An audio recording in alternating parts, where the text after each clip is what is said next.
नमस्कार दोस्तों, स्वागत है आपका इस चैनल पे। तो चलिए आज हम टेस्ट लगाएंगे। एक नया टेस्ट है जिसमें कि हम वर्ल्ड ज्योग्राफी और यूपी स्पेशल की चीज़ें कवर अप करेंगे। ठीक है, तो चलिए बिना किसी देरी के स्टार्ट करते हैं। और ये जीएस वर्ल्ड के टेस्ट हैं।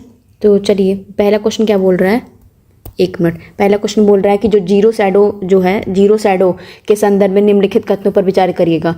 मतलब जीरो शैडो डे जो चलता है उसके बारे में बोल रहा है कि कौन से स्टेटमेंट सही होंगे। इस घटना में किसी भी ऊर्ध्वाधर वस्तु की छाया नहीं देखी जा सकती। यह घटना केवल उत्तरी गोलार्ध में कर्क रेखा और विषुवत रेखा के बीच में स्थित स्थानों पर होती है। यह घटना तब घटित होती है जब सूर्य का झुकाव स्थान के अक्षांश के बराबर हो जाता है। तो देखो, सबसे पहले हम समझ लेते हैं जो जीरो शैडो डे है उसके बारे में क्या बोल रहा है। जीरो शैडो जो नॉर्मल जो होती है, जैसे मान लो कि सन है, ठीक है, और ये अर्थ है, तो सन से जो डायरेक्ट रेस पड़ रही है परपेंडिकुलर, ऐसे कि 12 बजे जैसे नहीं होता कि जब 12 पीक होता है 12-2 के बीच में, जब सन की जो रेज होती है एकदम हमारे परपेंडिकुलर आती है, हमारे सर के ऊपर आती है, तो हमारी जो छाया होती है मतलब शैडो होती है वो बनती ही नहीं है। तो सेम ऐसे बोल रहा है कि जो 2 टाइम होता है साल में 2 बार होता है ऐसा कि जो ट्रॉपिक ऑफ कैंसर और ट्रॉपिक ऑफ कैप्रिकॉर्न के बीच में स्ट्रेट लाइन जब जाती हैं सन की, तो वहाँ पे जो है जीरो शैडो डे मनाया जाता है, मतलब होता है। ठीक है, क्योंकि वहाँ पे शैडो बनी नहीं रही है। इसके रिगार्डिंग में ही पहला जो स्टेटमेंट इन्होंने बोला है कि इस घटना में जो shadow vertical object can not be seen, the phenomena of the shadow of any vertical object can not be seen. तो पहला वाला तो सही है कि हाँ उसका शैडो जो है वो नहीं मिलता है, बट ये फिनोमेना जो होती है occurs only in the place between the Tropic of Cancer और इक्वेटर। नहीं, ट्रॉपिक ऑफ कैंसर और कैप्रिकॉर्न, मैंने बोला ना कि 2 इसके बीच में, ट्रॉपिक ऑफ कैंसर और कैप्रिकॉर्न, ये तो इक्वेटर है इसके, नहीं इसके बीच में जो स्ट्रेट लाइन आती है उसमें। तो ये सेकंड वाला स्टेटमेंट गलत हो जाएगा। ये गलत होते ही हमारे पास आंसर आ जाना चाहिए। तो आई गया, ये घटना तब घटित होती है जब सूर्य का झुकाव स्थान के अक्षांश के बराबर हो जाता है। तो ये तभी होता है जब उसके बराबर हो जाता है डिक्लिनेशन सन का। ठीक है, तो हमारे पास आंसर हो जाएगा 1 और 3। अब आते हैं नेक्स्ट क्वेश्चन पे। ये क्लाइमेट के बारे में बोल रहा है। क्लाइमेट एक बहुत अच्छा थीम है। ठीक है, यह प्रकार की रासायनिक अपक्षय क्रिया विशेषतः गर्म और आर्द्र उष्णकटिबंधीय क्षेत्रों में पाई जाती है। ऐसी प्रकार की जो रासायनिक अपक्षयक है, केमिकल वेदरिंग, जहां उच्च तापमान और भारी वर्षा होती है। इस प्रक्रिया में चूना पत्थर जैसे कार्बोनेट शिलाओं का विघटन होकर कैल्शियम बाइकार्बोनेट बनता, जो जल में घुलनशील होता है। इससे गुफाएं, कास्ट स्थलकृतियाँ और भूमिगत जल प्रणालियाँ भी बनती हैं। इस अपक्षय प्रक्रिया की पहचान करें। मतलब ये तरह की कौन सी वेदरिंग है जो इसके बारे में बोल रहा है।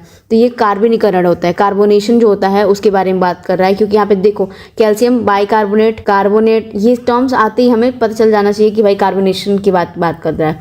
अब आते हैं नेक्स्ट क्वेश्चन पे। बोल रहा है कि यह समुद्र के भीतर स्थलाकृति ज्वालामुखी शिखरों से बनती है जिसकी चोटी समुद्र तल से ऊपर नहीं उठती। उसकी चोटी जो है तो समुद्र से ऊपर नहीं उठती है। इन्हें समुद्री जीवन के लिए हॉटस्पॉट के रूप में पहचाना जाता है। इनका निर्माण जो है मध्य महासागरीय कटकों के पास होता है। उपयुक्त विवरण में निम्नलिखित में से कौन से जो है स्थलाकृति के बारे में ये बात कर रहे हैं। तो ये सिंपल है, ये सी माउंट के बारे में बात कर रहे हैं। क्यों? क्योंकि सी माउंट होता है वो सी के पानी के अंदर होता है। ऐसी जो ज्वालामुखी बनती है, टोपोग्राफी जो वोल्केनिक पीक होती है, और ये हॉटस्पॉट होता है किसके लिए? मरीन लाइफ की, जहाँ पे मछलियाँ और ये सब चार होती हैं, इसके लिए। तो ये हमारे पास आंसर हो जाएगा सी माउंट। ठीक है, अब आते हैं नेक्स्ट क्वेश्चन पे। निम्नलिखित तटीय स्थलकृतियों पर विचार करिएगा। ठीक है, उपयुक्त में से कौन से स्थलकृतियाँ तरंग क्रिया और तटीय प्रवाह द्वारा निर्मित अपेक्षात्मक डिपोशनल स्थल रूप हैं? मतलब डिपोशनल कौन से स्थल रूप हैं, कौन से इसमें से डिपोशनल फॉर्म में है? तो देख लेते हैं। जो बार होता है वो हो गया, सी केव हो गया और बीच हो गया।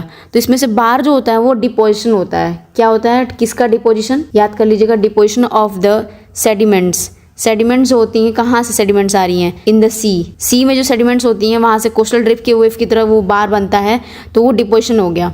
ठीक, सी केव जो होती है ना, ये एक तरह का डिपोजिशन नहीं है, ये एक तरह का इरोजन है।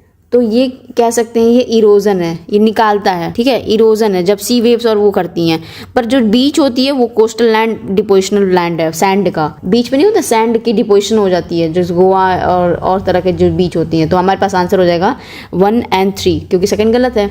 अब आते हैं नेक्स्ट क्वेश्चन में, निम्नलिखित कथनों पर विचार करिएगा। ज्वालामुखी विस्फोटकों के दौरान लावा का तापमान पृथ्वी की सतह पर पहुंचने तक 700 से लेकर 1300 डिग्री सेल्सियस के बीच में बना रहता है, ठीक है, इसमें बना रहता है। सेकंड बोला, लावा जो ज्वालामुखी से निकलता है मुख्यतः मैग्मा के ठंडा होने और सतह पर आने के कारण ठोस रूप धारण करता है। तो ये दोनों स्टेटमेंट जो हैं बोल रहे हैं कि ठोस रूप धारण करता है, तो दोनों अपने अपने स्टेटमेंट तो सही बोल रहे हैं कि ज्वाला विस्फोटक के साथ में ये टेम्परेचर हासिल कर लेता है। तो पहला और दूसरा सही है, बट एक दूसरे के ये लोग व्याख्या नहीं कर पा रहे हैं, क्योंकि उसने बस टेम्परेचर के बारे में बोला, तो इसके टेम्परेचर के रिगार्डिंग इसको कुछ बोलना चाहिए था। तो हमारे पास जो आंसर हो जाएगा इसका 5th वाले का बी हो जाएगा, मतलब एक दूसरे की व्याख्या नहीं कर रहे हैं। अब आते हैं नेक्स्ट क्वेश्चन पे, निम्नलिखित कथनों पर विचार करिएगा। ओयाशियो धारा एक ठंडी समुद्री धारा है जो आर्कटिक सागर से उत्पन्न होती है। ये बहुत इंपॉर्टेंट थीम होता है और हाल में यारों में ये क्वेश्चन पूछा भी गया था।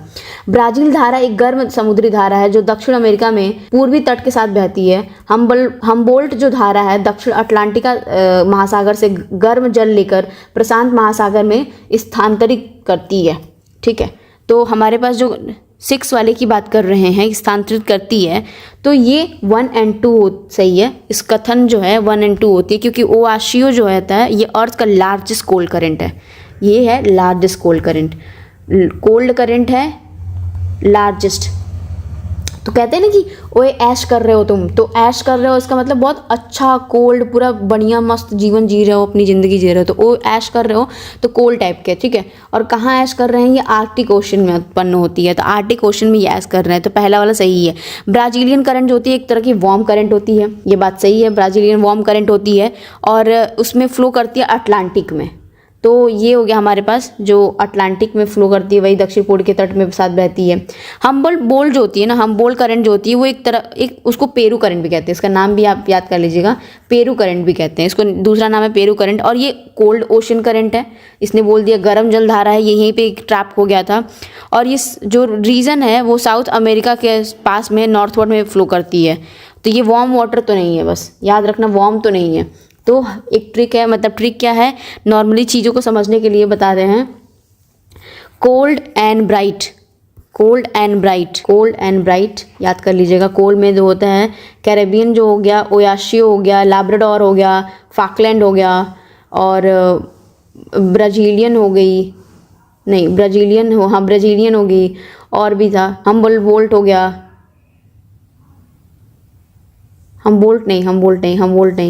हम्बोल्ट नहीं सॉरी। तो ये सारी जो हैं वो है तुम्हारी बैंगुला है कि ये यार ओयाशियो, ये सब कोल्ड हैं सब, उसके बाद सब वार्म होंगे। ये ब्राजीलियन नहीं होगा, बैंगुला होगा शायद, ठीक है। तो 1 और 2 विल राइट आंसर। अब आते हैं नेक्स्ट क्वेश्चन में, गली इरोजन के बारे में बात कर रहा है कि गली इरोजन में जो होता है उसके सर्वोत्तम जो वर्ण दिया है, मतलब बढ़िया से एक्सप्लेन कौन कर रहा है गली इरोजन को, देख लेते हैं। तो इसका ये जो है, जब भूमि की सतह पर बहने वाला जल गहरी और चौड़ी नालियों बनाते हुआ मृदा का अत्यधिक क्षरण करता है, ठीक है, तो उसको कहते हैं गली इरोजन। और हमें पता है कि सबसे पहले होता है बारिश के पानी से स्प्लैश होता है, बूंदी बूंदी गिर के वहाँ पे होती है, ठीक है, बूंदी बूंदी गिरती है, फिर रील बनती है, फिर गली बनती है, गली इज लास्ट जो बहुत चौड़ी हो जाती है। अब आते हैं नेक्स्ट क्वेश्चन पे, विचित्र दंगे के बारे में बात कर, रोगी वेव्स के आर वेव्स के बारे में बात कर रहा है। तो ये अपेक्षाकृत दुर्लभ, बड़ी और स्वतः स्फूर्त समुद्री सतह तरंगे होती हैं। ये तरंगे अटलांटिक और प्रशांत महासागर की ही स्थानिक विशेषता होती है, इसकी स्थानिक विशेषता यही होती है, ठीक है। उसमें से कौन सा कथन सही है? आर वेव्स के बारे में बात कर रहा है। आर वेव्स होती हैं एक तरह की जो होती हैं स्ट्रेंज वेव्स ही कहती हैं इसे, ठीक, और ये बहुत रेयर होती हैं, स्पॉन्टेनियस सी सरफेस पे आती हैं, मतलब एक तरह से क्या सतह जो सरफेस होती है उस पर आती हैं। इनका जो मैक्सिमम हाइट होता है ना वेव का एक्सपेक्टेड होता है, ठीक। तो पहला वाला स्टेटमेंट तो इन्होंने सही बोल दी कि जो स्पॉन्टेनियस आते हैं, तरह के मतलब अपेक्षाकृत हैं, अचानक से आ जाती हैं, ठीक। तो पहला वाला स्टेटमेंट सही है। बट जो दूसरा वाला स्टेटमेंट बोल रहा है कि ये ऑब्जर्व्ड होती हैं इन ऑलमोस्ट ऑल ओशियन, सब में होती हैं, there characteristic have been studies in the materian, ये सब चीज़ों में होता है। तो सारे ही, ऐसा नहीं कि इसमें अटलांटिक और प्रशांत में होती हैं, ऑल, ठीक है। तो पहला वाला ही हमारे पास आंसर जो हो जाएगा आर वेव्स में कौन सा कथन सही है, तो स्टेटमेंट पहला होगा वो सही होगा, ठीक, दूसरा वाला गलत होगा ना। अब आते हैं नेक्स्ट क्वेश्चन पे, भूमध्य रेखीय के बारे में बोल रहा है। क्षेत्रों में महासागरीय लवणता काफ़ी अधिक होती है, मतलब जो ओशियन सैलिनिटी होती है ना, वो इक्वेटोरियल रीजन में ज़्यादा होती है। अभी इसका कॉन्सेप्ट भी समझेंगे। भूमध्य रेखीय क्षेत्रों में वर्ष भर उच्च तापमान तथा उच्च वाष्पीकरण दर पाई जाती है। ठीक, तो उपरोक्त में से कौन से कथन सही हैं और एक दूसरे की व्याख्या कर रहे हैं कि नहीं, ये देखना पड़ेगा।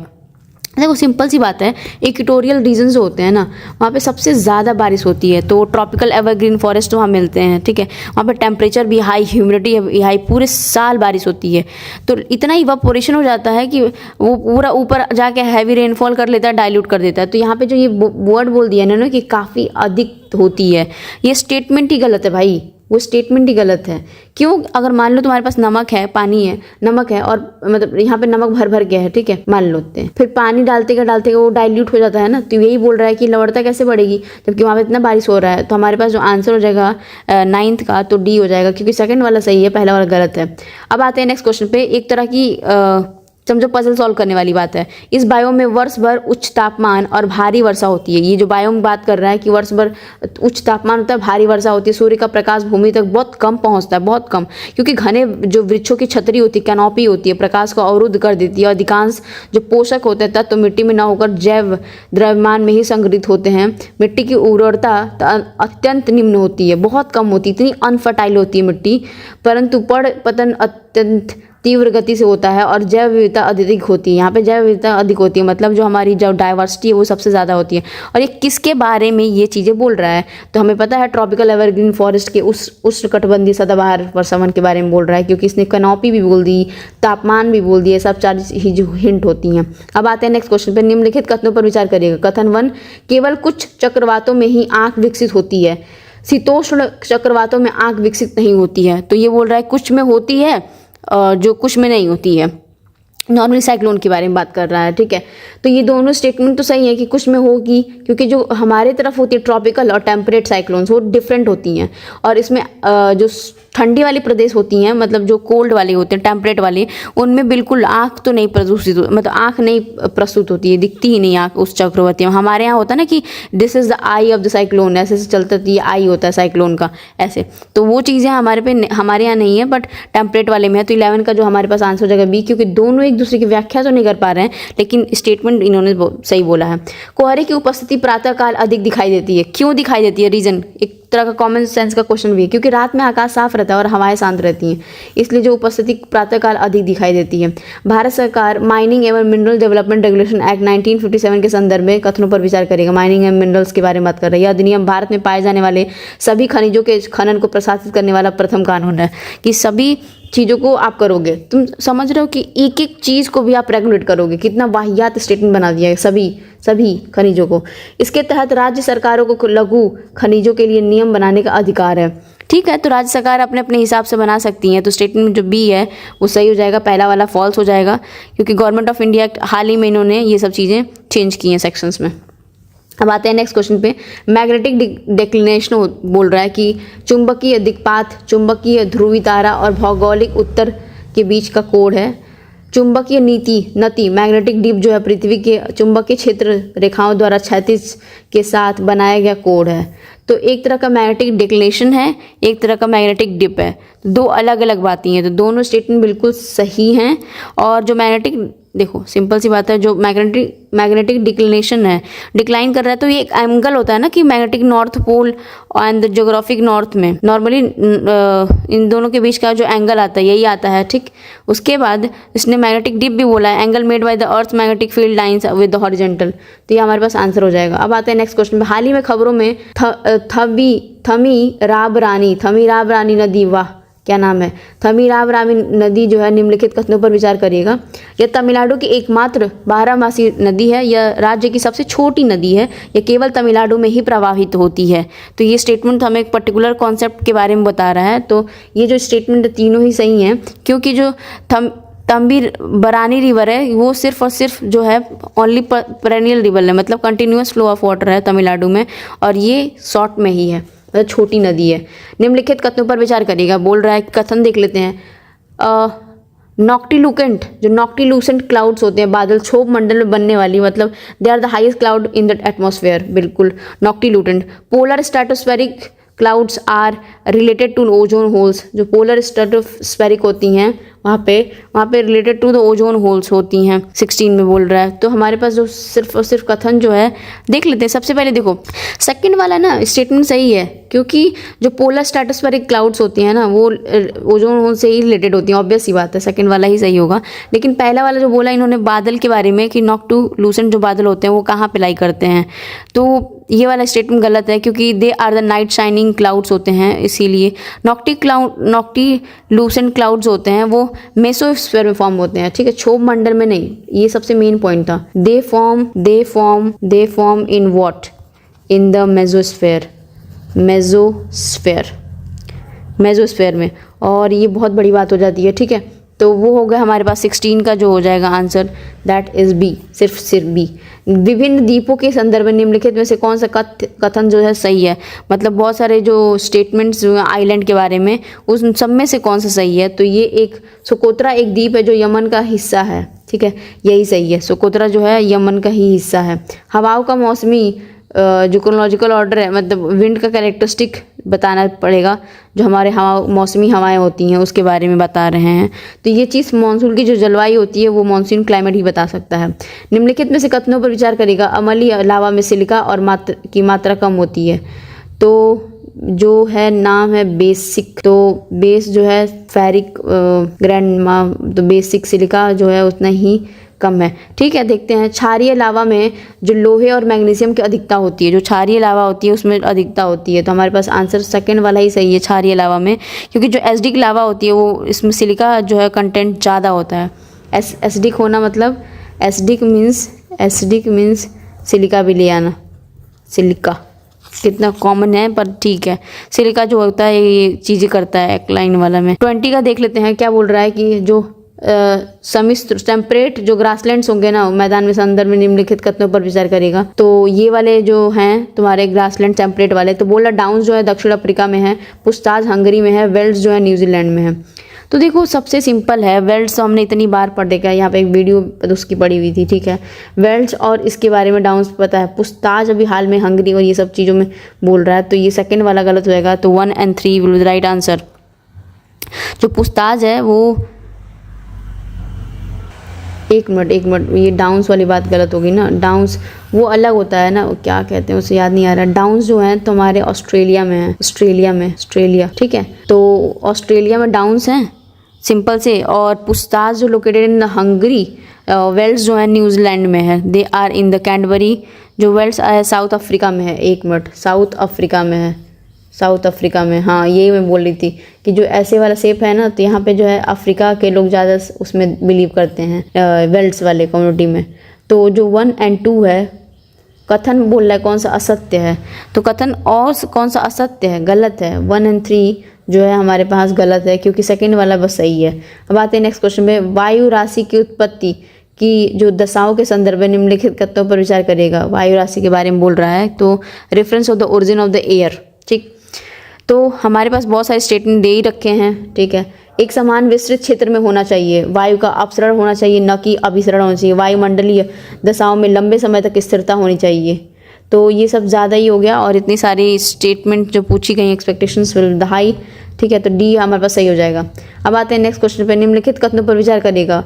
अरोरा सूर्य से निकलने वाले अवशेषित कणों और पृथ्वी के चुंबकीय क्षेत्र के परस्पर प्रभाव के उत्पन्न से देख रहे हो, ठीक है। अरोरा केवल उत्तरी और दक्षिण गोलार्ध में इतने 66.5 अक्षांश से परे ही दिखाई देते हैं। जो अरोराज होते हैं ना, सबसे पहले अरोराज ऑस्ट्रेलिस और अरोरा बोरेलिस जो टर्म होती हैं वो चीज़ें जान लो कि ये होती है जो सन होता है उसके लाइट्स आती हैं बहुत ढेर सारी, तो इतने स्पार्क होता है, तो यहाँ पे क्या होता है, यहाँ पे जो है स्पार्क क्रिएट हो जाता है, तो एक तरह का एटमॉस्फेयर प्रोड्यूस हो जाता है, जैसे हम इधर का, तो सेम एज इधर। तो उसमें बोल रहा है कि जो अरोराज होते हैं produce by the interaction of the charge particle emanating from the sun, हाँ सोलर विंड्स जो आती हैं इसी की वजह से होता है। तो स्टेटमेंट तो बिल्कुल पहला वाला ही सही है कि जो स्टेटमेंट इधर से आती है तो होता है। लेकिन जो उन्होंने इसमें बात बोली गई है कि जो रिसेंटली जो 2024 में रेयर अरोरा बोरेलिस पाई गई है, कहाँ पाई गई है, लद्दाख में, जो हेनले बनाया गया geomagnetic storm triggered by the ये तो इंटेंस कोरोना की वजह से, तो mass ejection from the sun, ठीक है। सेकंड वाली ही भी बात के रखते हैं, पहला वाला ही होगा, ठीक। अब आते हैं नेक्स्ट क्वेश्चन पे। वाटर स्पाउट्स क्या है, मतलब वाटर स्पाउट्स के बारे में बोल रहा है, ठीक है। तो वाटर स्पाउट एक तरह का जल पर घूमता हुआ वायु और जलवाष्प का स्तंभ जो टॉर्नेडो के समान होता है, लेकिन प्रकृति कमजोर होता है, प्राकृतिक जो है होता है वो कमजोर होता है, ठीक है। अब आते हैं नेक्स्ट क्वेश्चन पे। जल डमरूधरों, मतलब जो हमारे जो स्ट्रेट्स होते हैं इसके बारे में पूछ रहा है। तो जल डमरूधर में बाब अल मंडेब जो है वो कहाँ, मतलब सॉरी कहाँ है, क्या मतलब, मैच द फॉलोइंग में दिया हुआ है, तो ठीक है। तो हम देख लेते हैं कौन सा सही दिया हुआ है। तो गलत है, बाल अल मंडेब जो है इनकरेक्ट मैच होता है, क्योंकि वो रेड सी से मैच करता है, गल्फ ऑफ एडन और इंडियन ओशियन में, इधर वाला पार्ट है हम लोग का, ठीक है। तो बाब अल मंडेब वाला छोड़ दो। बॉस्फोरस जो है स्ट्रेट है, बॉस्फोरस स्ट्रेट देख लेते हैं। ये इसने बोला है कि Black Sea of Marmara, Black Sea and of Marmara, तो Sea of Marmara, sorry Black Sea और सी ऑफ मरमरा, ठीक। तो ये चीज़ें बोला है, इतना सही है। और जो कर्च है जो हमारा जो स्टेटमेंट है वो भी सही है। तो हमारे पास जो है 24 का हो जाएगा बी, दोनों ही सही हैं, और पहला वाला गलत हो जाएगा। प्रायः खबरों में रहने वाला एक मैन ट्रांसपोर्ट क्या है, मतलब एक मैन जो ट्रांसपोर्ट है वो खबर में बहुत रह रहा है, उसके बारे में क्या बोलना चाह रहे हैं। समुद्र विज्ञान का एक मूलभूत सिद्धांत है और ये बहुत अच्छा सिद्धांत है। एक मान स्पाइरल बनते हैं, एक मान स्पाइरल्स बनते हैं।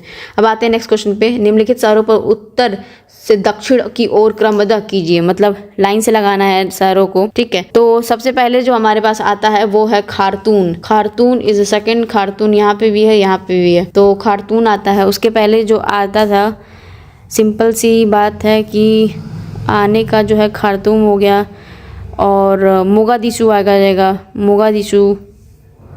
तो दक्षिण से उड़ते 26 वाले में जो हमारे पास हो जाएगा सी इज राइट आंसर। अब आते हैं नेक्स्ट क्वेश्चन में। निम्नलिखित कथनों पर विचार करिएगा। महाद्वीपीय स्थलखंड का महाद्वीप किनारे तक विस्तार है, जिसकी चौड़ाई सभी महासागरों से समान होती है। महाद्वीप जो सेल्फ क्षेत्र, विश्व के सबसे समृद्ध मत्स्य क्षेत्र है, तो कॉन्टिनेंटल सेल्फ है, जो एरियाज होते हैं रिचेस्ट फिशिंग एरियाज होती हैं, सोचो। तो ये बोल रहा है रिचेस्ट है, तो हमारे पास सिर्फ और सिर्फ सेकंड वाला ही है, क्योंकि जो कॉन्टिनेंटल सेल्फ है ना, these are the extension of the continental land mass to the continental edge, ये पूरी बात बोल रहा है। The width of the which are same in the all ocean. कैसे भाई, कैसे width of the all oceans और सेम होते हैं? वहाँ पे चौकी के भी थे और इसके भी नॉर्मल भी थे, तो सेम तो नहीं हो सकते, ठीक। तो पहला 27 का हो जाएगा हमारे पास बी। कॉन्टिनेंटल सेल्फ जो होते हैं, देखो हमारे पास ये पानी है, अरे मतलब पानी कह रही हूँ मैं, कॉन्टिनेंट है, यहाँ से समुद्र स्टार्ट हो जाता है, तो ये स्लोप्स होती है ना, यहाँ पे बहुत सारी चीज़ें होती हैं, जैसे सी माउंट आपने देखा होगा, ये सब चीज़ें होंगी। तो ये सब उसी के बारे में बोल रहा है कि कैसे उसके कैरेक्टरिस्टिक जानी जाती हैं, तो बी इसका सही हो जाएगा। अब आते हैं नेक्स्ट क्वेश्चन में।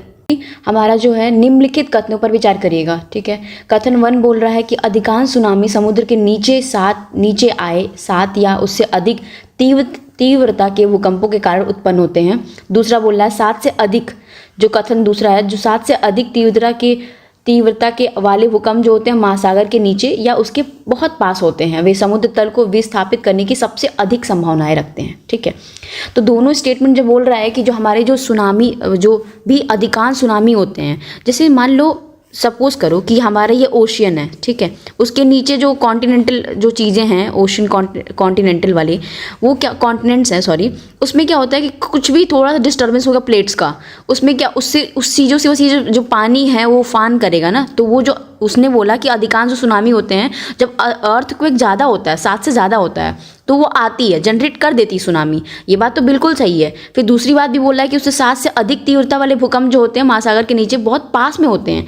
एग्जैक्टली अगर मान लो कॉन्टिनेंट्स यहाँ डिस्टर्ब हो रहे हैं, तो वो सुनामी उसके पास में ही होगा ना, तो उसकी वजह से ये जो ज़्यादा से ज़्यादा होता है डिस्प्लेस कर देते हैं सी फ्लोर को। तो दोनों ही बातें बिल्कुल सही हैं और एक दूसरे की ये लोग व्याख्या भी कर रहे हैं, उसी वजह से ही वो भूकंप आता है। अगर विस्थापित नहीं करते, मान लो ये डिस्टर्ब नहीं करते प्लेट्स, तो ये डिस्टर्ब नहीं करते भूकंप की वजह से प्लेट्स, तो क्यों सुनामी आती पानी में? नॉर्मली तो हम अर्थक्वेक आ जाता है लैंड पे, कॉन्टिनेंट्स पे, पर ओशियन में क्या होता है, वो चीज़ें पानी के सुनामी आती है ऊपर फेंक देता है, तो इस वजह से होता है। दोनों ही कथन बिल्कुल सही हैं और एक दूसरे की व्याख्या भी कर रहे हैं। अब आते हैं नेक्स्ट क्वेश्चन पे। निम्नलिखित में से कौन सा अफ्रीकी देश पूरी तरह लैंडलॉक है और अफ्रीकी की जो ग्रेट लेक्स होते हैं अफ्रीका के, वो उसकी सीमा नहीं लगती हैं? तो सबसे पहले हमारे ऑप्शंस पे जाएंगे हम। ऑप्शंस मतलब जैसे जिस हिसाब से फ्रेम किया गया, सोचेंगे थोड़ा। जैसे तुम्हें सोचो युगांडा जो है, तो यूकेटी से हम याद करते हैं, मैं बता देती हूँ। यूकेटी एक ट्रिक है जो विक्टोरिया लेक से टिकी हुई है। युगांडा, केन्या और तंजानिया, ये तीनों हैं विक्टोरिया लेक के उस पे हैं, बाउंड्री मारते हैं, ठीक है। तो विक्टोरिया लेक में यूकेटी होता है ना कि ट्रिक, अरे IKT यूकेटी, तो केटी इज दिस, तो यूकेटी। तो युगांडा तो हम पहले ही ऑप्शन में काटेंगे क्योंकि वो बोला लैंडलॉक। लैंडलॉक मतलब कोई पानी से वो टच ना कर रहा हो बॉर्डर, ठीक। और लेक अल्बर्ट से भी, लेक विक्टोरिया और अल्बर्ट से भी युगांडा टच करता है, याद रखना। तो ये 2 पॉइंट्स हो गए हमारे पास। बुरुंडी जो है नॉर्मली जो एक पार्ट है ना great lakes of region of Africa के, तो ये जो लेक तंगनाइका है उससे बॉर्डर करता है। तो तंगनाइका जो है, वालों का भी पूछ दिया, तंगनाइका जो है इससे बॉर्डर करता है बुरुंडी से। तो होता है ना कि बोल दो कि यार बुरुंडी बहुत तंग करती है, ठीक है, करता है या करती है। बोत्सवाना जो है नॉर्मली वो बता रही हूँ मैं। फिर रवांडा का है, वो ग्रेट लेक्स जो होती हैं बॉर्डर लेक क्यू से करता है। रवांडा भी करता है, बुरुंडी भी करता है, युगांडा भी करता है, बट बोत्सवाना नहीं करता है। ये एक लैंडलॉक कंट्री है बोत्सवाना, जो कम्प्लीटली उसमें साउथ अफ्रीका में, और कोई ना ग्रेट लेक से वो कवर अप है। और ये जो नॉर्थ है, मतलब मान लो ये बोत्सवाना है, मैं बता देती हूँ नॉर्थ ईस्ट उसमें क्या है। यहाँ पे क्या है हमारे पास, नाम्बिया है, ठीक है। और हमारे जो नॉर्थ में ये हो गया, वेस्ट में जिम्बाब्वे है। तो हमारा जो वेस्ट है ये जिम्बाब्वे है, ठीक। नॉर्थ और नॉर्थ ईस्ट के बॉर्डर करता है नाम्बिया टू द, ये वाला नॉर्थ। वेस्ट हो गया हमारे पास जो जिम्बाब्वे नॉर्थ ईस्ट में आ गया, और साउथ अफ्रीका जो है वो साउथ ईस्ट में है, ठीक है। तो हमारे पास ये पूरा टोटल इससे जुड़ा हुआ है, लैंडलॉक ही है सब, तो इसलिए बोत्सवाना ही आंसर हो जाएगा। अब आते हैं नेक्स्ट क्वेश्चन पे। हाल में ही समाचारों में रहा नॉर्दर्न सी रूट जो है बहुत चर्चा में था, क्योंकि कंसर्न हो रहा था ना कि यार कहाँ से किस हिसाब से ट्रेड वाला करें। तो नॉर्दर्न सी रूट्स है वो हाल में चर्चा रहा है। तो कौन उसमें बस पूछ रहा है किससे जोड़ता है वो, तो ये अटलांटिक जो महासागर होता है और प्रशांत महासागर को आर्टिक महासागर के माध्यम से जोड़ता है। जो एस शेप वाला अटलांटिक है, इधर US है, ये नॉर्थ अमेरिका, साउथ अमेरिका, ठीक है, इधर अफ्रीका। तो ये अटलांटिक वाला प्रशांत महासागर को आर्टिक वाले महासागर से, ये प्रशांत वाला पैसिफिक ओशन को ये जोड़ता है। सिंपल सी बातें बोल रहा है। तो ये हमारे पास जो आंसर हो जाएगा वो पहला ही हो जाएगा, ठीक है। तो हम आंसर जो मारेंगे पहला है, ठीक है। नॉर्थ सी रूट में यही हमारे पास जानकारी होनी चाहिए थी। और पता है ये जो रूट होती है ना, ये इन्वॉल्व कहाँ, वो ब्लैक सी, बाल्टिक सी, याद है हम लोग एक बार डिस्कस भी करेंगे। बाल्टिक सी का हो गया, ब्लैक सी क्या, ब्लैक में TN बर्गर एक ट्रिक होता है जिसमें TN बर्गर हो गया, और ठीक है। और आगे भी अगर वर्ल्ड ज्योग्राफी क्वेश्चन आएंगे तो मैं एक तरह का ट्रिक बता दूंगी सारे सीज के, और जो स्टेट्स होते हैं कैसे कनेक्ट होते हैं, तो याद रहे ताकि। अब आते हैं नेक्स्ट क्वेश्चन में। भूकंप निगरानी के संदर्भ में निम्नलिखित कथनों पर विचार करिएगा। मतलब जो हमारे अर्थक्वेक है उसकी मॉनिटरी के बारे में बोल रहा है, ठीक है। बोल रहा है मरकाली जो तीव्रता पैमाना है भूकंप के देखे गए प्रभाव को मापता है, जबकि रिक्टर पैमाना जो है ऊर्जा को मापता है, जो उत्पन्न होती है, उसकी जो ऊर्जा उत्पन्न होती है उसको मापता है। अच्छा, ठीक है। भूकंप पूर्व चेतावनी प्रणाली, मतलब P जो वेव्स होती हैं, P तरंगे और S तरंगों के बीच के समय का अंतर उपयोग करके चेतावनियां प्रदान करता है, ठीक है। सही बोल रहा है कि S और P वेव्स होती हैं सरफेस वेव्स, जो हमारी बॉडी वेव्स, और ये होती हैं हमारे पास प्राइमरी वेव्स होती हैं, S वेव्स होती हैं, P वेव्स होती हैं, ये प्राइमरी और सेकेंडरी वेव, सॉरी। और ये पूरी बॉडी वेव्स की ही बात हो रही है। तो उसमें इनके बीच का जो समय अंतर आता है उसकी वजह से नापता है। कैसे, मान लो सडनली वेव्स क्रिएट हुई और इसके बीच में प्राइमरी हुई फिर सेकेंडरी हुई, तो इसके बीच में जो डिफरेंस गैप रहा होगा उससे पता चल जाएगा ना कि कितनी तेज़ी से आया होगा वो अर्थक्वेक, मतलब कितनी तेज़ी से आएगा। गैप बहुत कम हो, ये बहुत तेज़ी से आया होगा, ठीक। तो ये बात बोल रहा है। तो सेकंड वाला बिल्कुल सही है। और मर्कली जो स्केल होती है ना, मर्कली स्केल जो इंटेंसिटी स्केल होती है वो यही ऑब्जर्व करती है, इंटेंसिटी को। याद रखना मर्कली, तो जब कोई मर जाता है तो उसकी इंटेंसिटी खत्म हो जाती है ना, ऐसे याद कर सकते हैं। तो मर्कली जो है इंटेंसिटी करती है, और रिचर जो होता है वो एक मेजर करता है जो मैग्नीट्यूड है कि कैसे जनरेट हुआ है, बस। अब आते हैं, इसका मतलब जो हमारा 31 है, इन दोनों ही स्टेटमेंट बिल्कुल सही है। रिचर और ये वाली जो बात बोला इन्होंने, दोनों सही है। अब आते हैं कोकोस प्लेट की स्थिति में संदर्भ में निम्नलिखित कथनों पर विचार करिएगा। कोकोस एक प्लेट एक तरह का माइनर प्लेट है, याद रखना। कोकोस प्लेट जो है, नाजका हो गया, कोकोस हो गया, ये सब माइनर प्लेट्स होते हैं, ठीक। तो पहला कौन सा कथन इसमें से सही है बोल रहा है? यह पैसिफिक प्लेट के पूर्व में और उत्तरी अमेरिकी प्लेट के दक्षिण में स्थित है, यह कैरेबियन प्लेट में के पश्चिम में और नाजका प्लेट के उत्तर में। बिल्कुल बिल्कुल बिल्कुल सही, नाजका प्लेट के उत्तर में ही है, मैंने बोल दिया। वैसे हिंट भी मिल गया था। जो कोकोस प्लेट है बहुत ही स्मॉल है, बहुत ज़्यादा स्मॉल है, और ये ट्रायंगुलर शेप की ये कोकोस प्लेट होती है पैसिफिक ओशन की, ठीक है। और ये कोकोस आइलैंड के बाद ही ये नाम रखा गया था। तो सिंपल सी बात है, यही हमारे पास हो जाएगा, क्योंकि नाजका प्लेट के उत्तर में स्थित है। अब आते हैं नेक्स्ट क्वेश्चन में। निम्नलिखित कथनों पर विचार करिएगा। बोल रहा है भूमध्य सागरीय जलवायु अधिकांश वार्षिक जो वर्षा सर्दी के महीनों के दौरान प्राप्त करती है, क्योंकि पश्चिमी हवाओं की भूमध्य रेखीय दिशा में गति होती है। हाँ, मेडिटेरियन सी से वो सारी हवाएं आती हैं और वो बारिश करती हैं, विंटर में बारिश करती हैं। याद रखो WM, तो मेडिटेरियन उल्टा कर दो, विंटर में बारिश, बस वाटर, ठीक है, वाटरफॉल। मैडन जूलियन दोलन होता है उस कटिबंधीय वर्षा पैटर्न को प्रभावित करता है जिसकी अवधि जो लगभग 30 से 60 दिन होती है। तो ये जो स्टेटमेंट सेकंड वाला है बिल्कुल सही, एकदम सही है। मॉडर्न जूलियन जो ऑसिलेशन होती है ना, वो यार किसको क्या अफेक्ट नहीं करेगी, तो प्रभावित तो करेगी, वो पॉजिटिव करे नेगेटिव करे, बट ये हमें पीरियड याद होना चाहिए कि भाई 30 से 60 दिन रहता है, ठीक है। वो पहला वाला बोला कि Mediterranean climates receive most of their annual precipitation during the winter month. ये बात बिल्कुल सही है, वेस्टली विंड की वजह से, क्योंकि देखो इधर वेस्टली विंड की वजह से आती है, मेडिटेरियन सी को से ठंडी ठंडी हवाएं ले आते हैं, इधर आके बारिश करते हैं, बस सिंपल, और बस हो जाती है बारिश। तो हमारे पास जो 33 है, हमारे पास दोनों आंसर बिल्कुल सही हो जाएंगे, ठीक है। अब आते हैं नेक्स्ट क्वेश्चन पे। बोल रहा है कि निम्नलिखित कथनों पर विचार करिएगा। फिर बोल रहा है, ठीक है, देख लेते हैं। आयन मंडल पृथ्वी पर संचार के लिए उपयोग करने जाने वाली रेडियो तरंगों की जो परावर्तित करता है, आयन मंडल जो है पृथ्वी पर संचार करने के लिए उपयोग की जाने वाली रेडियो तरंगों को परावर्तित करता है।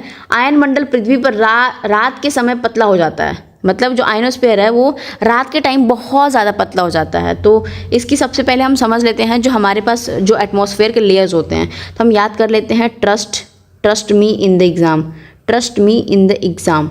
तो एग्ज़ाम में ट्रस्ट करने की बात हो रही, तो ये ट्रोपोस्फेयर हो गया हमारे पास। पहले ट्रोपोस्फेयर आता है, स्ट्रेटोस्फेयर होता है, मेसोस्फेयर होता है, थर्मोस्फेयर होता है, एक्सोस्फेयर होता है। यही एक्सोस्फेयर और एक्सोस्फेयर में ही हमारे पास अरोराज और ये सब चीज़ें मिलती हैं।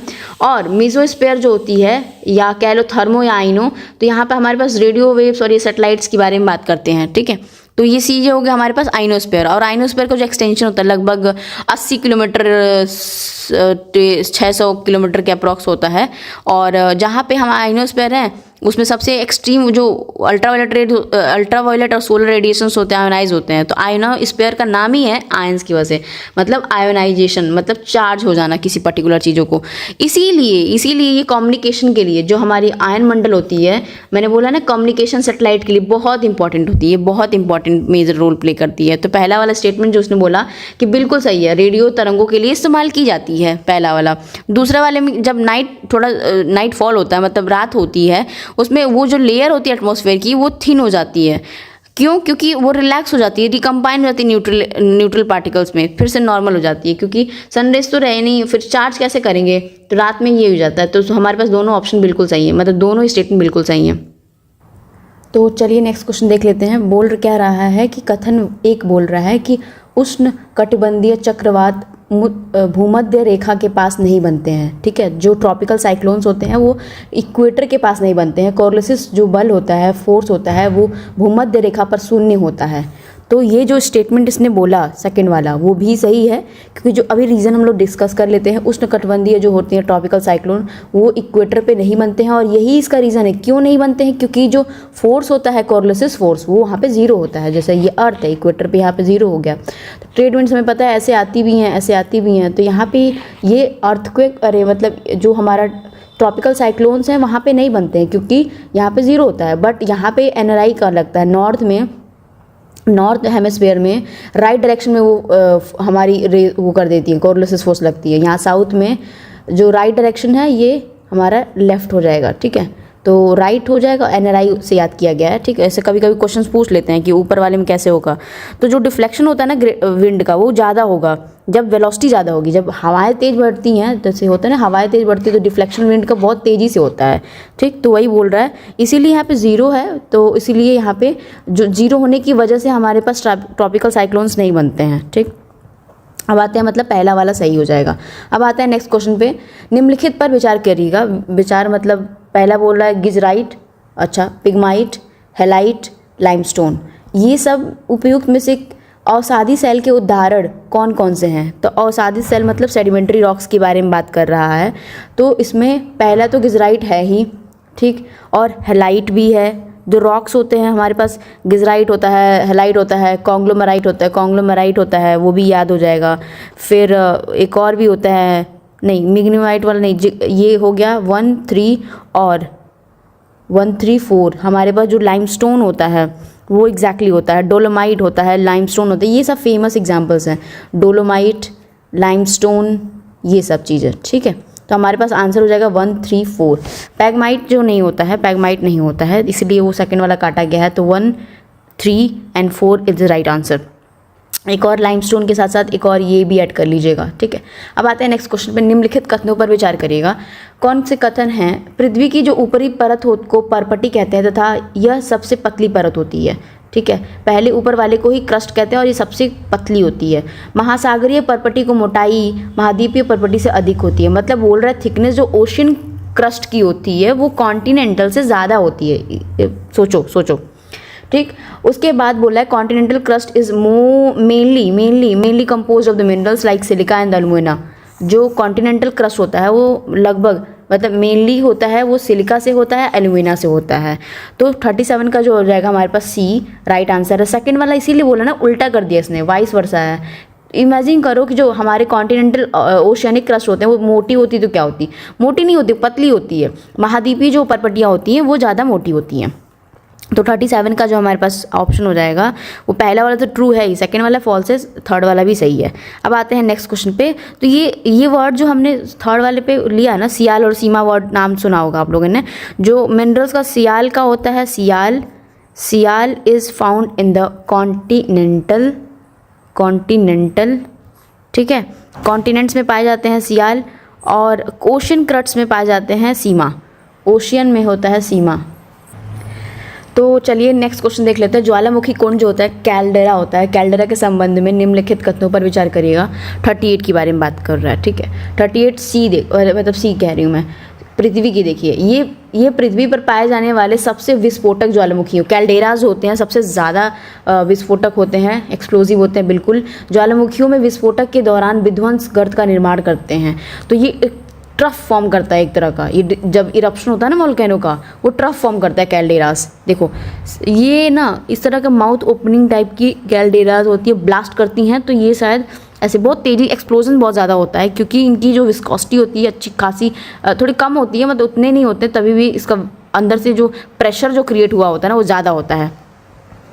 तो एक तरह का वॉल्केनिक कोन टाइप का होता है, पहले कोन होता है फिर ब्लास्ट हो जाएगा, ब्लास्ट होने के बाद यही इसकी वजह से ही वो ट्रफनेस आ जाती है, these are the volcanic troughs वाला।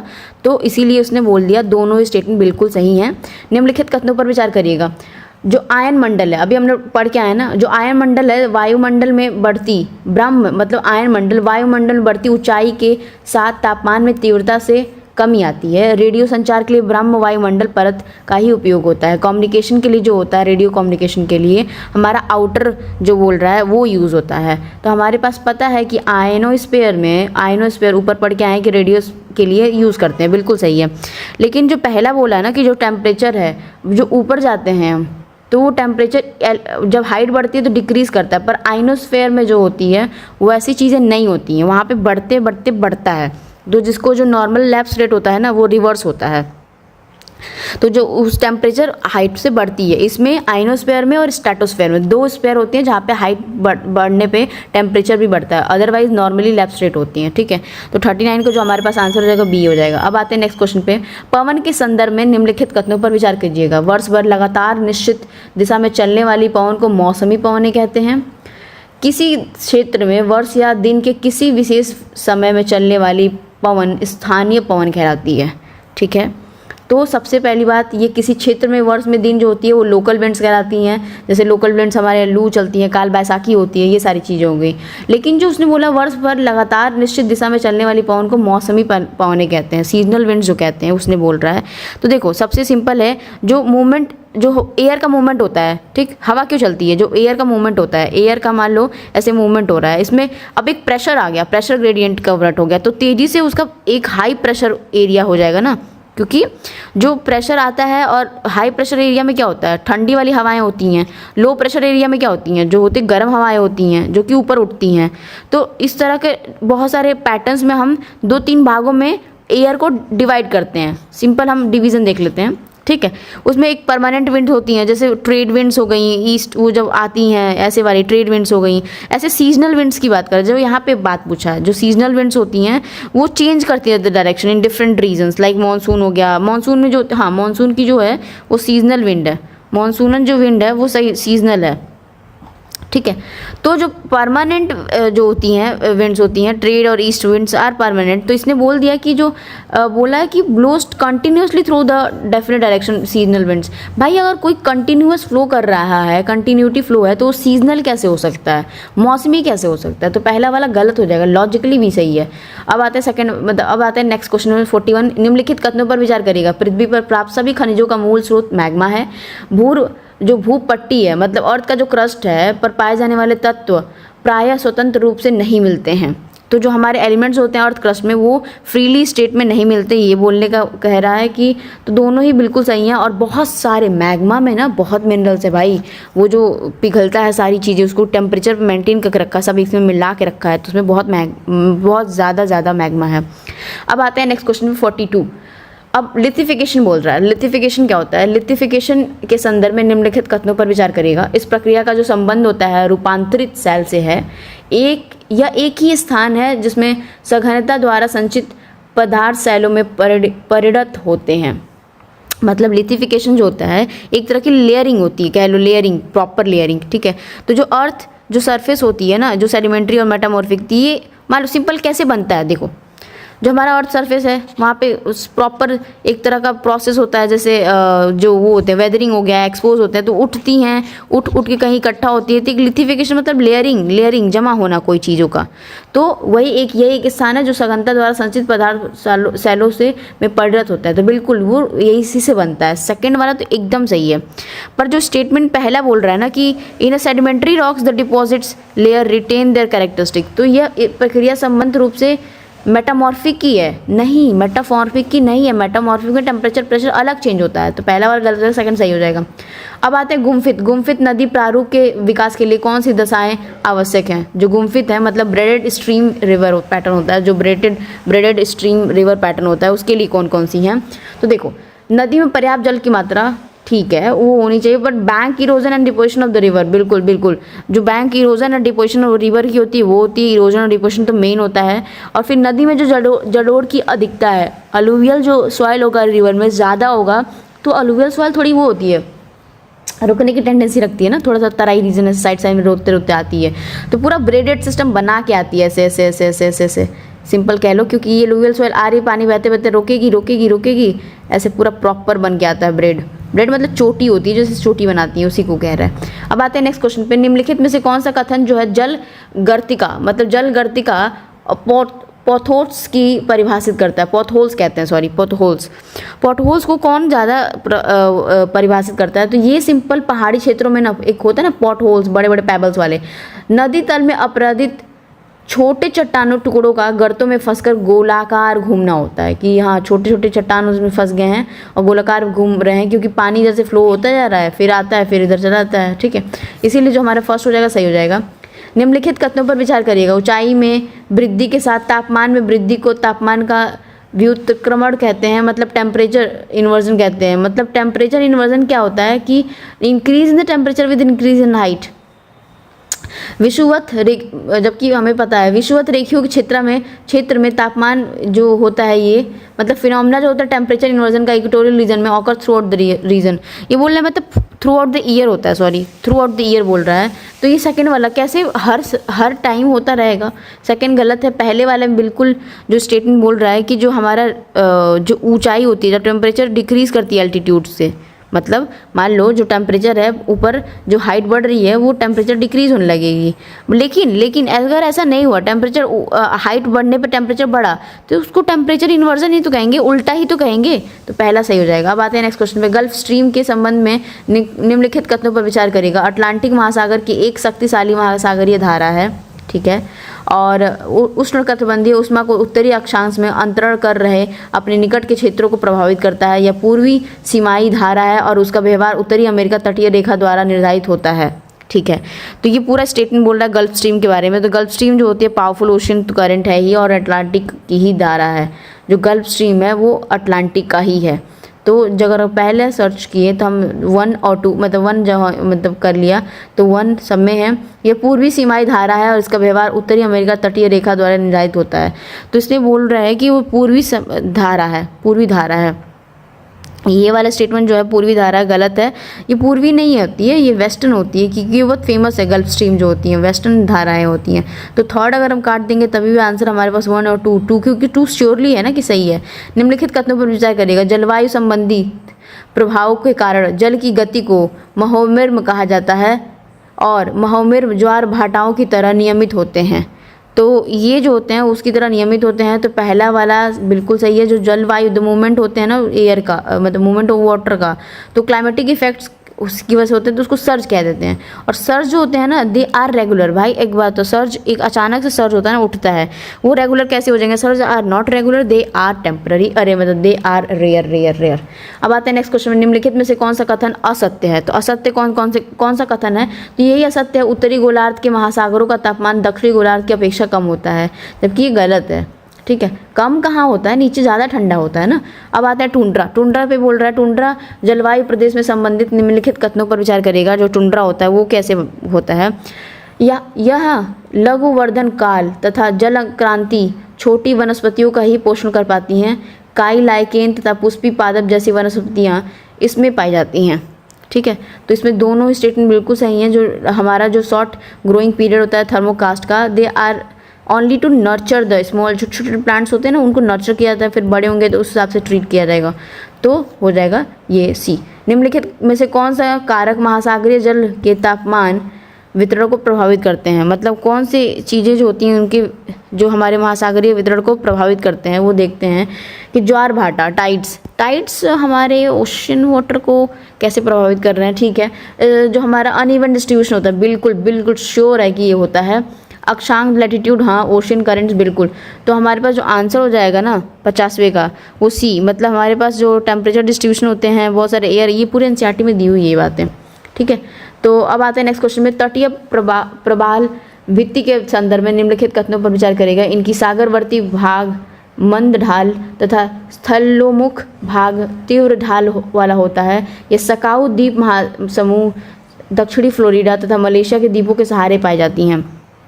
तो ये पर्टिकुलर जो होता है एक तरह के कोस्टल कोरल रीफ्स के बारे में बात कर रहा है, कोस्टल कोरल रीफ्स के बारे में बात कर रहा है। तो वो क्या है बोल रहा है कि हाँ, ये सकाउ जो होते हैं ग्रुप आइलैंड जो फ्लोरिडा और मलेशिया के हैं उधर पाई जाती हैं। ओशियानिक जो पार्ट होता है ना, जेंटल स्लोप उधर, land facing the part of the steep slope. तो 51 तो यही बोल रहा है। अभी देखो पहला वाला कितना ज़्यादा कैची है, ये स्वैप किया है, ठीक है। स्वैप किया है कि जो ओशियानिक पार्ट होता है हमारा ना वो ज़्यादा ही डीप होता है, स्टीप होता है, डीप होता है, तो गलत हो जाएगा। लैंड फेसिंग तो ऐसे होता है ना कि लैंडिंग हो रही है तो क्रॉसिंग ऐसे स्लोप सब, तो ठीक है। पहला वाला जो हमारा स्टेटमेंट हो जाएगा गलत होगा कि वो स्वैप कर दिया उसकी वजह से, सेकंड ही सही है। अब आते हैं नेक्स्ट क्वेश्चन में। सूर्य तप की तीव्रता के समान में मात्रा में प्रतिदिन हर मौसम और प्रतिवर्ष परिवर्तन होता रहता है। इस परिवर्तनीय का प्रमुख कारण क्या है? अब कोई बोलेगा कि इसका कारण क्या है ना, तो सभी आंसर मार देना, क्योंकि उसमें कोई ना कोई कारण जरूर होता है जब बड़ी चीज़ों के बारे में बात होती है। निम्नलिखित कथनों पर विचार करिएगा। उपसौर की स्थिति में पृथ्वी को अपसौर की अपेक्षा अधिक सूर्य ताप प्राप्त होता है। अपसौर और उपसौर की स्थिति में सूर्यताप की भिन्नता के कारण पृथ्वी के जो दैनिक मौसम पर व्यापक पर प्रभाव पड़ता है। ठीक है, तो ये सब सिस्टम की वजह से हमारे पे पड़ता है। तो पहला सही है, दूसरे वाले में दैनिक और उसकी वजह से नहीं होता है, जो इंसुलेशन और एपीलियन और पेरिलियन की बात कर रहा है। ठीक है, अब आते हैं नेक्स्ट क्वेश्चन पे। निम्नलिखित में से कौन सा कथन पार्थिव विकिरणकरण के संबंध में सत्य है? कौन सा? पार्थिव जो होती है मतलब टेरेस्ट्रियल रेडिएशन है, उसके बारे में कौन सा सत्य है? तो ये पृथ्वी द्वारा उत्सर्जित दीर्घ तरंग ऊर्जा से वायुमंडल को नीचे से गर्म करना होता है। ठीक है, अब आते हैं नेक्स्ट क्वेश्चन पे, जो स्लीट होता है के संदर्भ में निम्नलिखित कथनों पर विचार करिएगा। स्लीट जब वर्षा की बूंदों के साथ हिम के पर्वत कण भी गिरने लगते हैं, उसे सहीम वर्षा कहते हैं। तो इसीलिए उसको रेन ड्रॉप्स कहते हैं, मतलब इट इज़ कॉल्ड स्लीट, जो एकदम बूंदा बूंदा होता है, sleet. It occurs when the temperature of the air near the earth is और surface is below the freezing point and the temperature of the air above its that is the above the freezing point. हाँ, एक difference तो आ जा रहा है, क्योंकि temperature difference तो आ रहा है। तो हमारे पास जो आंसर हो जाएगा सी हो जाएगा। तो कि सब समताप रेखाओं का दक्षिणी गोलार्ध की अपेक्षा उत्तरी गोलार्ध में अधिक विचलन होता है, इसका प्रमुख कारण क्या है? तो इसका प्रमुख कारण पूछ रहा है कि जो समताप है उसकी वजह से, एक मिनट तो हम देख लेते हैं। तो बोल रहा है समताप रेखाओं का जो दक्षिणी गोलार्ध की अपेक्षा उत्तरी गोलार्ध में अधिक विचलन होता है, और इसका प्रमुख कारण क्या है? देखो, सबसे सिंपल है कि जो हमारा अर्थ होता है, ये देखिए कॉन्सेप्ट भी समझ लीजिए, डिफ्लेक्शंस कैसे होते हैं। जो हमारा अर्थ है नॉर्मली, उसमें ना ये इक्वेटर है, यहाँ पे ट्रॉपिक ऑफ कैंसर है, कैप्रिकॉन है, ठीक, आर्टिक है, अंटार्कटिक है, ये सारी चीज़ों की वजह से। पर ये जो एरिया है ना ऊपर वाला जो एरिया है, एक मिनट सॉरी फॉर दिस यार, ठीक है, तो जो ये ऊपर वाला एरिया हम कहते हैं, तो इसमें ज़्यादा से ज़्यादा लैंड मास है ना, तो इसलिए डिफ्लेक्शन ज़्यादा होते हैं। जैसे इसको कॉन्सेप्ट समझते हैं, जैसे मान लीजिए कि कोई नदी है, तो उस पर जो हवाएं चलती हैं उसमें ज़्यादा उफान ले आती हैं, उस पानी की जो वेवी टाइप होती है, एज़ कम्पेयर टू अगर कोई नॉर्मल लैंड होगा तो हवा तेज़ी से नहीं बहेगी ना, टर्बुलेंस आता है। तो इसीलिए वो बोल रहा है कि विचलन होता है अधिक उत्तरी गोलार्ध में, नीचे की गोलार्ध से ज़्यादा, क्योंकि वहाँ पे ज़्यादा जो है एरिया है, मास है, लैंड है। तो दक्षिणी यही है, अपेक्षा उत्तरी गोलार्ध में स्थलीय भाग ज़्यादा है। इसका आंसर यही हो जाएगा। अब आते हैं नेक्स्ट क्वेश्चन पे। निम्नलिखित कथनों पर विचार करिएगा। वायुमंडल में धूल कणों का सबसे अधिक जमाव उस उपोष्ण और शीतोष्ण प्रदेशों में होता है। धूल और नमक के कण आर्द्रता ग्राही केंद्र की तरह कार्य करते हैं। ठीक है, तो सबसे पहले हमें पता होना चाहिए जो हाइग्रोस्कोपिक है, सेकंड वाला स्टेटमेंट क्या बोल रहा है? हाइग्रोस्कोपिक का मतलब होता है, मतलब आर्द्रता ग्राही, मतलब जो मॉइस्चर जो है नमी को जो सोख ले, उसको कहते हैं। ठीक, और जो मैक्सिमम कंसंट्रेशन होता है डस्ट पार्टिकल्स का, वो सब ट्रॉपिकल और टेम्परेट रीजन्स में होता ही है। बिल्कुल ये बात सही है। और दूसरी बात भी बोला है कि जो डस्ट पार्टिकल और सॉल्ट होते हैं वो हाइग्रोस्कोपिक होते हैं, क्योंकि हमें पता है ना डस्ट पार्टिकल्स में भी बहुत सारी चीज़ें होती हैं जो उसको एब्जॉर्ब कर लेती हैं, किसको? मॉइस्चर्स को, नमी को। ठीक है, तो दोनों आंसर सही हो जाएंगे। अब आते हैं नेक्स्ट क्वेश्चन पे, मिस्ट्रल पवन के बारे में। मिस्ट्रल विंड्स एक लोकल विंड है और कहाँ फ्लो करती है ये सब भी देखा जाएगा। यह रोन घाटी से होकर भूमध्य सागर की ओर चलती है। इसके आने से तापमान हिमांक से ऊपर जाता है। देखो, सबसे पहले हमें मिस्ट्रल विंड समझना होगा कि वो है क्या, कहाँ फ्लो करती है। सबसे पहले जो मिस्ट्रल विंड्स है एक तरह की कोल्ड विंड है। क्या है ये? कोल्ड विंड है। ओरिजिनेट करती है कहाँ पे? एल्प्स माउंटेन में। एल्प्स कहाँ है? यूरोप में, है ना। तो 2-3 पॉइंट्स याद हो गया। और एल्प्स बहुत पूछता है, मैच द फॉलोइंग में बहुत पूछता है। और ये राइन वैली के थ्रू, ये राइन वैली की जो रोन बोला है, राइन वैली के थ्रू ये फ्लो करती है। और फ्लो करेगी तो जीएफ के साथ करेगी, मतलब not the girlfriend but GF means ये जर्मनी और फ्रांस के बीच में रोन वैली है। ये बहुत बार पूछा है कि राइन वैली कहाँ पे है, तो जीएफ के बीच में है, ऐसे याद कर सकते हैं। तो मिस्ट्रल जो है वो है हमारी ठंडी पवन है और ये जीएफ के बीच में करती है। और बस नॉर्मली इसीलिए पहला स्टेटमेंट बिल्कुल सही है कि जो भूमध्य सागर की ओर चलती है रोन घाटी से होकर, मतलब मेडिटेरियन सी तक जाती है। ठीक है, दूसरा इसलिए फॉल्स है क्योंकि ये जो बोला इसने कि जो आने पे वो राइज हो जाता है, फ्रीजिंग पॉइंट से ऊपर हो जाता है, जबकि इसलिए ये कोल्ड है भाई, कोल्ड है तो राइस क्यों कराएगी। तो ये पहला सेकेंड वाला और स्टेटमेंट गलत हो जाएगा, पहला वाला ही सही हो जाएगा। तो 58 का ए हो जाएगा। अब आते हैं नेक्स्ट क्वेश्चन पर। निम्नलिखित पर विचार करिएगा। यूराल पर्वत, यूराल नदी, काकेश पर्वत, ये सब जो है एशिया तथा यूरोप को अलग करने वाली स्थलीय संरचना में कौन कौन से शामिल हैं, मतलब कौन कौन से ये यूरोप और एशिया को अलग करते हैं। तो ये सारी हो जाएंगी। यूराल माउंटेन बहुत ज़्यादा इंपॉर्टेंट है, यूरोप और एशिया के बीच में है, सेम एज यूराल नदी भी है। काकेस पर्वत जो यूनिक हो जाता है, ये यूरोप और एशिया को डिवाइड करता है, ठीक है। अब आते हैं नेक्स्ट क्वेश्चन पे। निम्नलिखित युग्मों पर विचार करिएगा। एक प्रायद्वीप दे दिया, मतलब पेनिनसुला दे दिया, और देश दिया है। तो जो कोला है रशिया, युंगावा है कनाडा, जूटलैंड है फ्रांस, ठीक है। तो मैच करने के लिए तो कोला रशिया बिल्कुल सही है, और युंगावा जो है कनाडा बिल्कुल सही है। लेकिन जूटलैंड जो है वो यहाँ नहीं है, वो है कहाँ पे, डेनमार्क में, ठीक है, डेनमार्क में है। और इसीलिए ऑप्शन 1 और 2 will be the right answer. अब आते हैं नेक्स्ट क्वेश्चन पे। शीत आयनांत के संदर्भ में निम्नलिखित कथनों पर विचार करिएगा। मतलब विंटर सोल्स्टिस की बात कर रहा है, ठीक है। दो तरह के सोल्स्टिस होते हैं, विंटर और सॉलिड। तो विंटर सोल्स्टिस के बाद में बोला है कि इस समय सूर्य मकर रेखा पर लंबवत चमकता है। इस समय दक्षिणी गोलार्ध में दिन की अवधि छोटी व रात की अवधि लंबी होती है। सबसे पहले हम कॉन्सेप्ट समझ लेते हैं, सोल्स्टिस क्या होता है और नॉर्मली इक्विनॉक्स क्या होता है। तो हमें पता है विंटर सोल्स्टिस और समर सोल्स्टिस, मतलब एक में दिन रात बड़े होंगे, बट जो हमारा इक्विनॉक्स होता है दिन और रात दोनों ही बराबर होते हैं। तो जो दिन और रात बराबर होंगे वो सितंबर और मार्च में आते हैं, जो 21 सितंबर और 22 मार्च को होता है।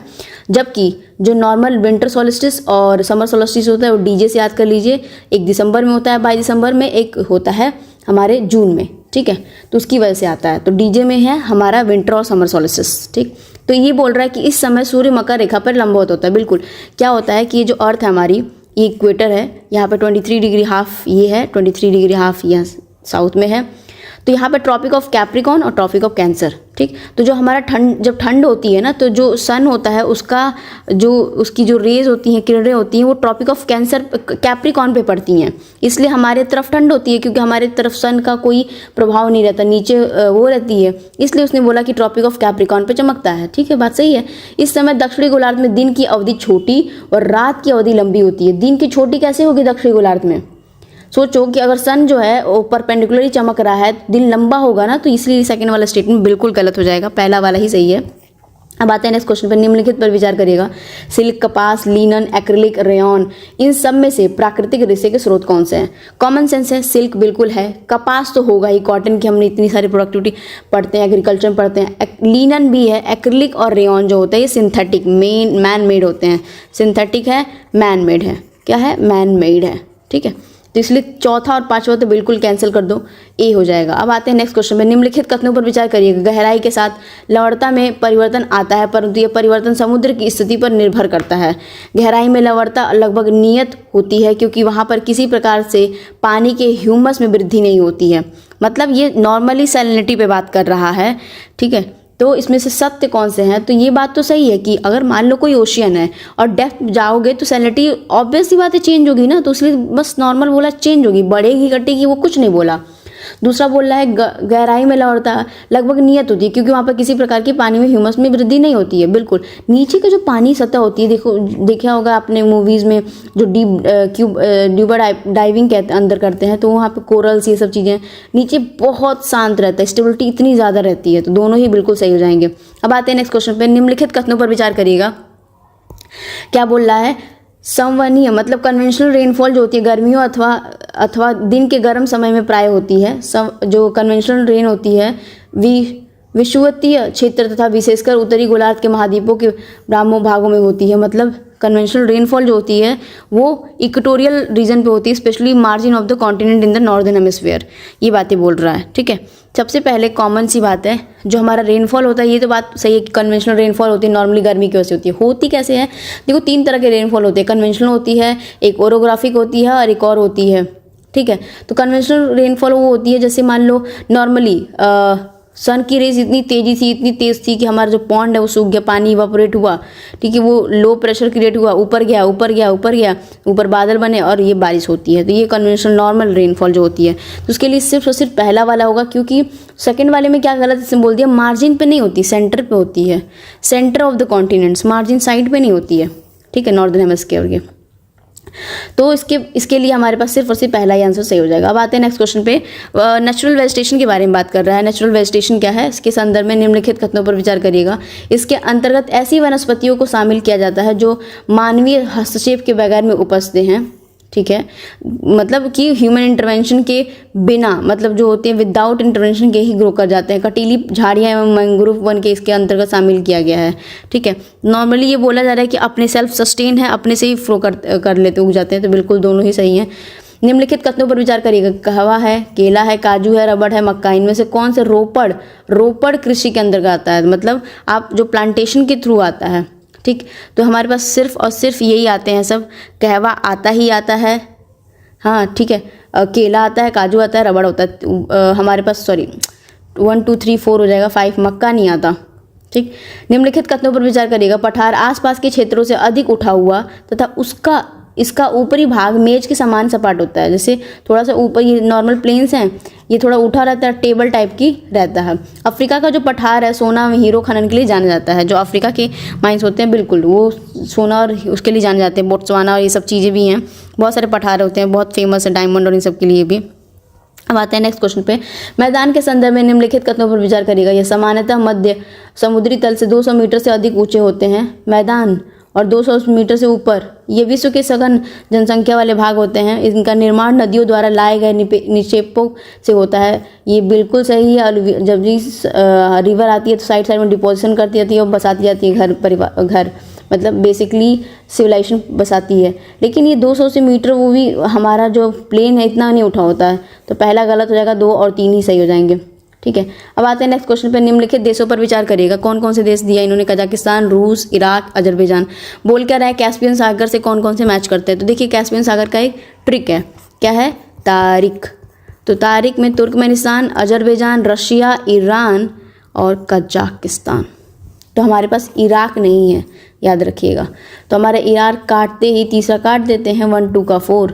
निम्नलिखित युग्मों पर विचार करिएगा। देश दिया है और चांदी का खनन दे दिया है। तो मैक्सिको हिंडाहो, बिल्कुल सही है। बोलीविया जो है पोटोसी। तो कैसे याद कर सकते हैं? बोलो पोटैटो, बोलो पोटैटो। ऑस्ट्रेलिया माउंट ईसा।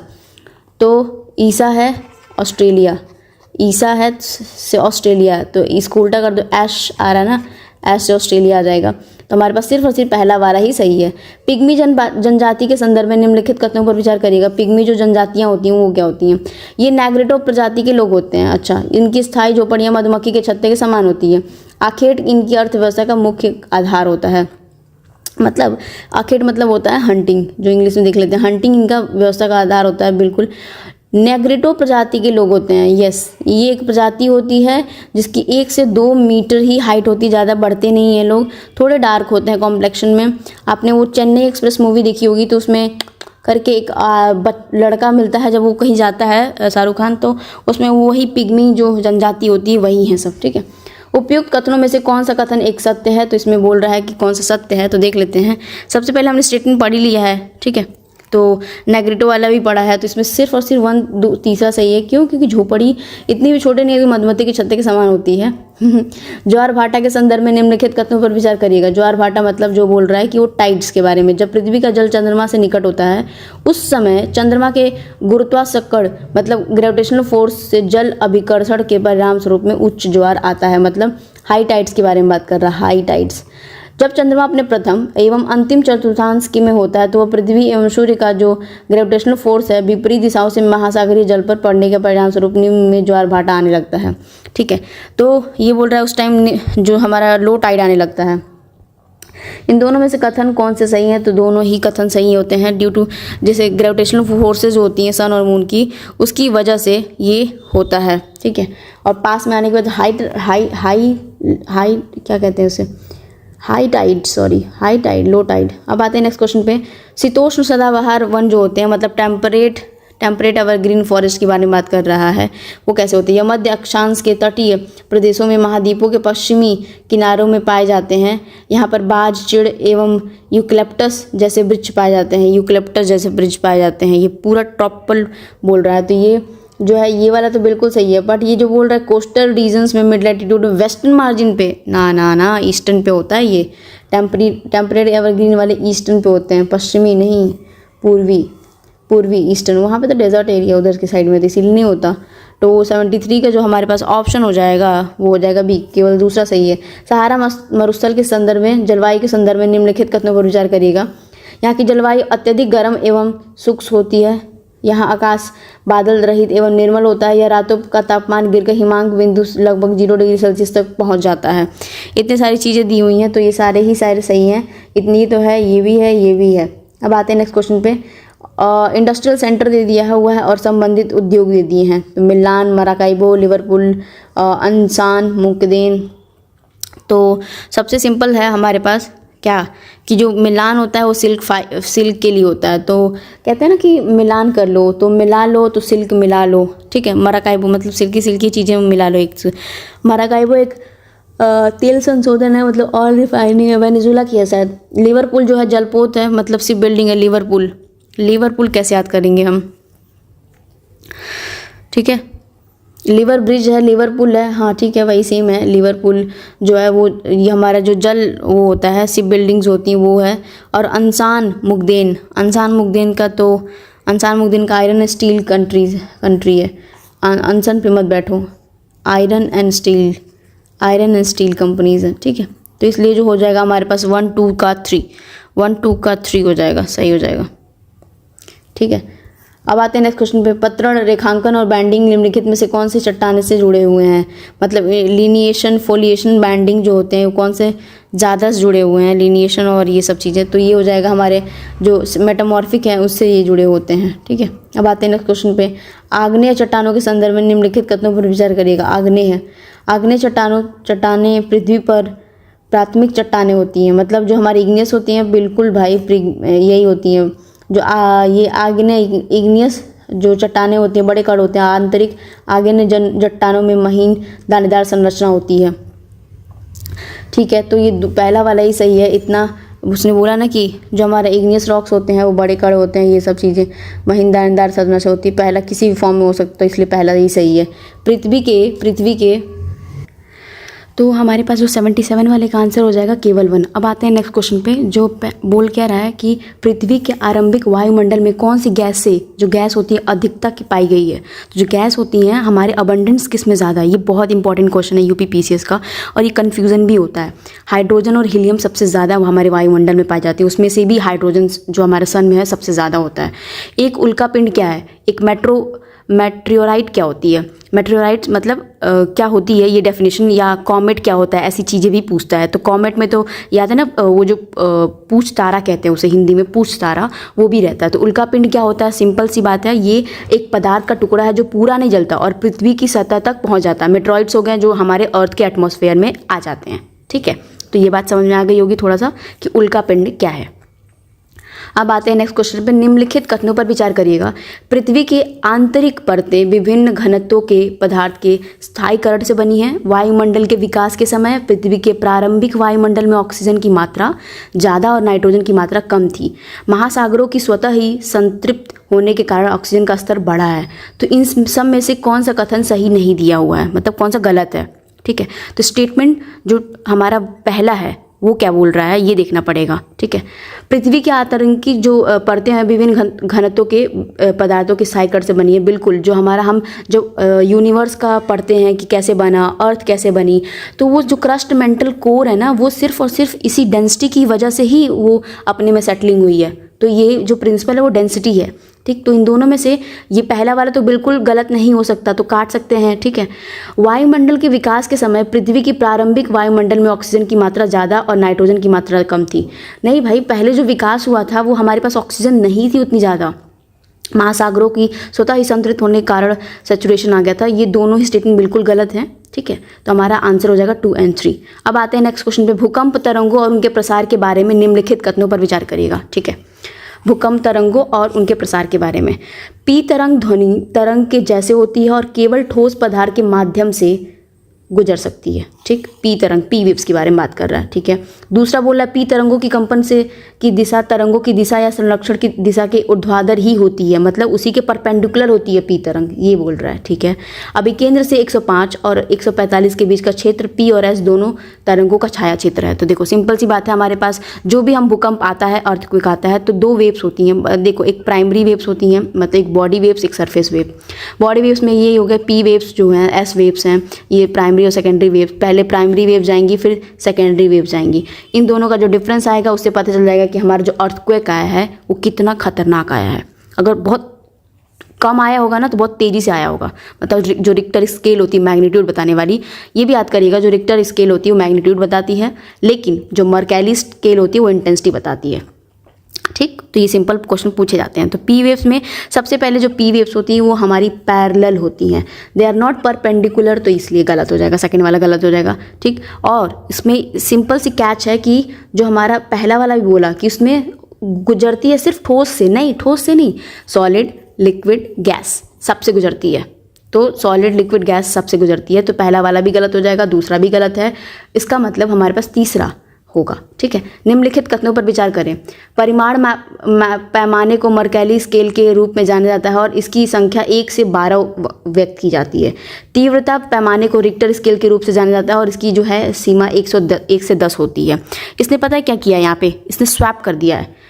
स्वैप मतलब क्या होता है कि इसका बात इसमें रख दिया है, जो परिमाण मापने वाली होती है वो अभी मैंने बोला जो मैग्नीट्यूड नापा जाता है वो किससे नापा जाता है, वो हमारे रिक्टर स्केल से नापा जाता है, सॉरी।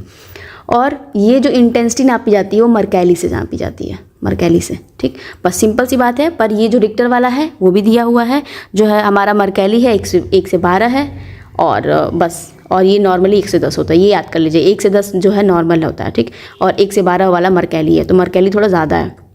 इसका मतलब हमारे पास जो आंसर हो जाएगा दोनों ही गलत है। अब आते हैं नेक्स्ट क्वेश्चन पे। निम्नलिखित में से कौन सा कथन पृथ्वी की आंतरिक संरचना के संदर्भ में सही है? मतलब जो इंटरनल वाली जो चीज़ें हैं, आंतरिक संरचना स्ट्रक्चर, उसके बारे में इसमें बोला है कौन सा सही है। तो ये बोल रहा है ना कि जो सी वाला है, सिंपल सी देखो, आउटर कोर जो है लिक्विड स्टेट में होता है पर इनर कोर जो होता है ठोस में होता है, ये बात सही है। जो इनर वाला होता है वो हमारे ठोस में होता है, जो आउटर वाला होता है वो तरल होता है। अब आते हैं नेक्स्ट क्वेश्चन में। निम्नलिखित कथनों पर विचार करिएगा। ठीक है, देख लेते हैं कौन सा कथन है।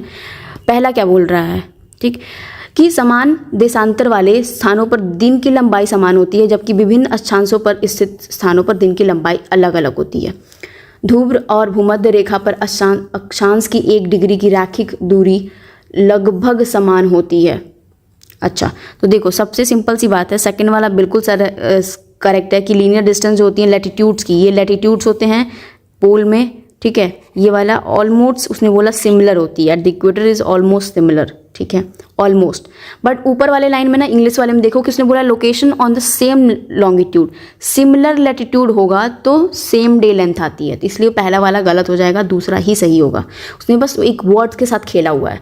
अब आते हैं नेक्स्ट क्वेश्चन पे। निम्नलिखित में से कौन सा कथन ज्वालामुखियों के प्रमुख प्रकारों के बारे में असत्य है? मिश्रित ज्वालामुखी मुख्यतः बसाल्ट से निर्मित होते हैं और ढाल तीव्र होते हैं। बसाल्ट प्रवाह को छोड़कर पृथ्वी पर पाए जाने वाले सभी ज्वालामुखी में सील्ड ज्वालामुखी सबसे विशाल है। धंसे हुए विध्वंस गर्त और सील्ड की परिमाणी विशेषता की ज्वालामुखी कैल्डेराज होती हैं। तो देखो सिंपल सी बात है, हमारे पास जो सबसे ज़्यादा बड़ा और विशाल जो ज्वालामुखी होता है वो शील्ड ही होता है। शील्ड वाला ही सबसे ज़्यादा बड़ा होता है हमारे सारे वोल्केनोज में, और वो बसाल्ट से बना होता है, बसाल्ट से बना होता है। ये बात सही है। तो हमारा पहला वाला बिल्कुल सही है कि वो जो मिश्रित वाला है, जो कंपोजिट है, वो भी मोस्टली वो भी बना होता है और बहुत स्टीप भी होता है। मिश्रित वाला मतलब कंपोजिट वाला। बसाल्ट प्रवाह को छोड़कर पृथ्वी पर पाए जाने वाले ज्वालामुखी में सील्ड ज्वालामुखी सबसे विशाल है। बिल्कुल ये बातें भी सही हैं। और हमारा जो तीसरा वाला स्टेटमेंट बोल रहा है कि धंसे हुए विध्वंस गर्त और सील्ड की परिमाणी विशेषता को ज्वालामुखी कुंड कैल्डेरास कहते हैं। कैल्डेरास एक तरह से कह सकते हैं, पता है क्या होता है, जैसे मान लो ये वोल्केनो है, ये हमारा वोल्केनो है, ये इसमें ब्लास्ट कर गया तो ये जो इसके बाद जो फॉर्म होगा ना ऐसे बन जाएगा, जैसे ओपन लाइक स्ट्रक्चर, ये मुंह ओपन रहता है, ठीक, उसमें ओपन हो जाएगा। ठीक, यहाँ पे ओपन हो जाएगा तो बात खत्म हो जाएगी। तो इसका मतलब जो कैल्डेराज हो गए ये चीज़ें इंपॉर्टेंट है कि कैल्डेराज ऐसे फॉर्म होते हैं। ठीक है, तो उपयुक्त सही भी सारे सही है। ठीक है, अब आते हैं नेक्स्ट क्वेश्चन पे। विश्व की निम्नलिखित में से कौन सी स्थानीय हवा उत्तर दिशा में बहती है? ठीक है, चिनूक है, सिरोको है, मिस्ट्रल है और पैम्पोरो है। ठीक है, तो अब हमें पता चलना ही चाहिए कि कौन कौन कहाँ बहता है, पहले ये जान लो। चिनूक कहाँ बहती है? हमारा जो नॉर्थ अमेरिका उसमें ये चिनूक बहती है। ये एक तरह की ना, पता है, स्नो ईटर कहते हैं, स्नो ईटर, क्योंकि ये वार्म विंड होती है चिनूक, वेट एंड वार्म होती है। ठीक, उस पैसिफिक एरिया के अराउंड करती है यूएस से चिनूक। ठीक, सिरोको जो होती है हमारी इटली में बहती है, इटली है, ये भी वार्म है, बिल्कुल ये वार्म है, यूरोप में बहती है। मिस्ट्रल जो है अभी मैंने ऊपर हम लोग पढ़ के आए, राइन वैली वाली, जीएफ के बीच वाली। पैम्पेरो जो है वो भी जो हमारी विंड है वो मतलब एक अर्जेंटीना पंपास जो ग्रासलैंड है, पंपास प्रेरीज एंड पंपास आपने सुना होगा, ग्रासलैंड है अर्जेंटीना में, वहाँ पे बहती है। ठीक, तो इसने बोला कि उत्तर दिशा वाली कौन सी हैं, तो उत्तर दिशा वाले में सिर्फ और सिर्फ दूसरा और चौथा ही है, मतलब हमारे पास सिरोको और मिस्ट्रल पैम्पेरो ही है, मिस्ट्रल और चिनूक नहीं है। ठीक, तो हमारे पास 1 और 3 इनकरेक्ट हो जाएंगे, 2 और 3 करेक्ट हो जाएंगे, 2 और 4 सॉरी। अब आते हैं नेक्स्ट क्वेश्चन पे। महाद्वीपीय विस्थापन के सिद्धांत को अल्फ्रेड वेगनर द्वारा प्रस्तावित किया गया था, किस बल पर निर्भर करता है, किस बल पे ये निर्भर करता है, तो देखते हैं। सारे ही बल पे निर्भर करता है, नहीं, देखो सूर्य के चारों की पृथ्वी की ओर परिक्रमा, नहीं, ये उसकी वजह से नहीं होता। ग्रेविटेशनल फोर्स दिया है क्योंकि इसने पूछा है अल्फ्रेड वेगनर जो प्रपोज की थी थियरी, उसके बारे में बताना और कुछ नहीं बोलना हमें। अल्फ्रेड वेगनर की सिद्धांत अगर याद होगा तभी, उन्होंने ग्रेविटेशन की बात बिल्कुल नहीं की थी, वो जो हमारा मून होता है उसका अट्रैक्शन बोला था, बहुत सारी चीज़ें बोली थी, जो टाइडल फोर्स होते हैं इसके बारे में, फ्लीइंग फोर्स जो है वो उसमें उन्होंने 2 सिद्धांत दे दिए थे उसके बारे में। तीसरा, चौथा और पांचवा बिल्कुल सही है उस टाइम, रोटेशन भी था, टाइडल भी था और टाइडल फोर्स था, तो इसी को फ्लीइंग फोर्स कहते थे, फ्लीइंग फोर्स। ठीक है, फ्लीइंग फोर्स। महासागरों और महाद्वीपों के वितरण के बारे में विभिन्न सिद्धांतों के बारे में निम्नलिखित कथनों पर विचार करिएगा। अच्छा, देखते हैं। वेगनर के अनुसार महाद्वीपीय विस्थापन के 2 कारण ध्रुवीय फ्लीइंग बल और ज्वारीय बल थे। भूमध्य रेखा पर पृथ्वी का उभार ज्वारीय बल के कारण होता है, जो चंद्रमा और सूर्य के आकर्षण बल के कारण होता है। होम्स के जो भी होम्स की थियरी थी, मतलब होम्स के जो कन्वेंशनल करंट थियरी थी, सिद्धांत ने मूल भाग में जो कन्वेंशनल करंट्स होते हैं कि उत्पन्न होने की संभावना की चर्चा की है। ठीक है, उन्होंने ये मूल भाग में बोला है। ठीक है, सबसे सिंपल है, पहला वाला ही सही है क्योंकि वेगनर की जो थियरी थी वो बेसिस पे, अभी हमने पढ़ के आए 2 ही फोर्स था, एक था फ्लोइंग फोर्स मतलब टाइडल फोर्स के बारे में, एक रोटेशन। ठीक है, कोई और भी बात नहीं थी, तो पहला वाला ही सही है। और इन्होंने जो बोला ना कि अर्थ का जो बल्जनेस होता है इक्वेटर पे टाइडल फोर्स की वजह से, बिल्कुल नहीं, टाइडल फोर्स की वजह से अर्थ, ये देखो अर्थ ऐसी होनी चाहिए थी पर अर्थ ऐसे है, यहाँ पे बल्जनेस है मतलब ऐसे फैला हुआ है, वो उसके रोटेशन के कारण हुई है भाई। ये ना बोल दे कि बल्जिंग की उसकी वजह से बल्जिंग हुई है, नहीं, रोटेशन की वजह से, लेकिन उसका जो बल्जनेस है वो टाइडल फोर्स को इफेक्ट जरूर करता है, ये बातें हैं। ठीक है, तो इसके लिए पहला वाला ही सही है, दूसरा तीसरा गलत है। अब आते हैं नेक्स्ट क्वेश्चन में। कौन सी परत पृथ्वी की चुंबकीय क्षेत्र पैदा करती है, तो ये तो एकदम इजी गोइंग है, जो हमारा आउटर कोर है क्योंकि वो लिक्विड फॉर्म में है, बिल्कुल लिक्विड फॉर्म में होता है तो वो चुंबकीय करता है। अंदर वाला कोर सॉलिड में है, ये देखने से अचंभित हो सकता है कोई भी। निम्नलिखित में से कौन सा कथन भारतीय प्लेट के संचलन के संबंध में नहीं है। ठीक है, संचलन के संबंध में कौन सा नहीं है ये देखना पड़ेगा। तो वो जो है पूर्वी सीमा किरथार श्रेणियों का जो अनुसरण करती है वो हमारे मूवमेंट में नहीं है। इंडियन प्लेट में किरथार जो है पाकिस्तान में है, किरथार माउंटेन पाकिस्तान में है। ठीक है, अब आते हैं नेक्स्ट क्वेश्चन में। निम्नलिखित कथनों पर विचार करें। निरूपण मृदा घटकों का नीचे और की ओर परिवहन है। संपोहन खनिजों का नीचे की ओर परिवहन है। नमक के जमाव के कारण मिट्टी की परत को हार्ड पैन या मृदा पैन कहा जाता है। ठीक है, हार्ड पैन हो गया, मृदा पैन कहा जाता है। तो सबसे पहली बात है हमारा जो सिंपल देखना, इसको एलुविएशन और इलुविएशन में डिफरेंस, ये जो वर्ड है ना ये बहुत इंपॉर्टेंट है। इसने पहला वाला स्टेटमेंट बिल्कुल सही बोला कि डाउनवर्ड ट्रांसपोर्टेशन होता है मटेरियल्स का। मान लो ये सॉइल है, इसमें डाउनवर्ड ट्रांसपोर्टेशन हुआ, लेकिन जो इलू है, आई से जो स्टार्ट हो रहा है, वो डाउनवर्ड ट्रांसपोर्टेशन नहीं होता है, ये इसने ट्रांसफर कर दिया, ये डिपोजिशन होता है, डिपोजिशन या एक्यूमुलेशन ऑफ दैट मटेरियल। तो ये स्टेटमेंट सेकंड वाला बिल्कुल गलत हो जाएगा क्योंकि इसने सही पूछा है, तो 1 and 3 will be the right answer. और जो सॉइल क्रस्ट होता है due to deposition of salts is known as the hard pans, बस वही हार्ड पैन्स होती हैं। अब आते हैं नेक्स्ट क्वेश्चन पे। निम्नलिखित में से कौन सा कथन प्रभावित जल के बारे में सत्य है, मतलब जो रनिंग वाटर है उसके बारे में बोल रहा है, कौन सा सही दिया हुआ है। ठीक है, तो स्थलग्रत प्रभाव परत अपरदन का कारण है जो क्रमशः क्षुद्र सरिताओं और अवनलिकाओं का निर्माण करती है। पार्श्व अपरदन से कई मांडे नॉक होती हैं, पनीप्लेन निर्माण होता है। घाटियों में जो पार्श्व अपरदन के कारण युवा अवस्था में वी शेप की वैली घाटियों का निर्माण होता है। तो देखो सिंपल सी बात है, जो हमारी जो सिंपल इरोजन होती है नॉर्मल, ठीक है, उसमें जो इसने बोला कि रनिंग वाटर से बोल रहा है कि कौन सी चीज़ें होती हैं, बस simple.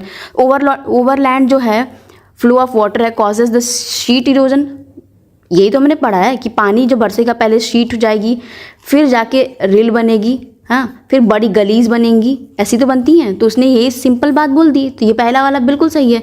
But lateral erosion leads to formation of peneplain comprising several monadnocks, ये लेटरल इरोजन का नहीं है। फिर तीसरा जो वी शेप की वैली है, जो वी शेप की वैली है ना, वो रनिंग वाटर से नहीं बनती है।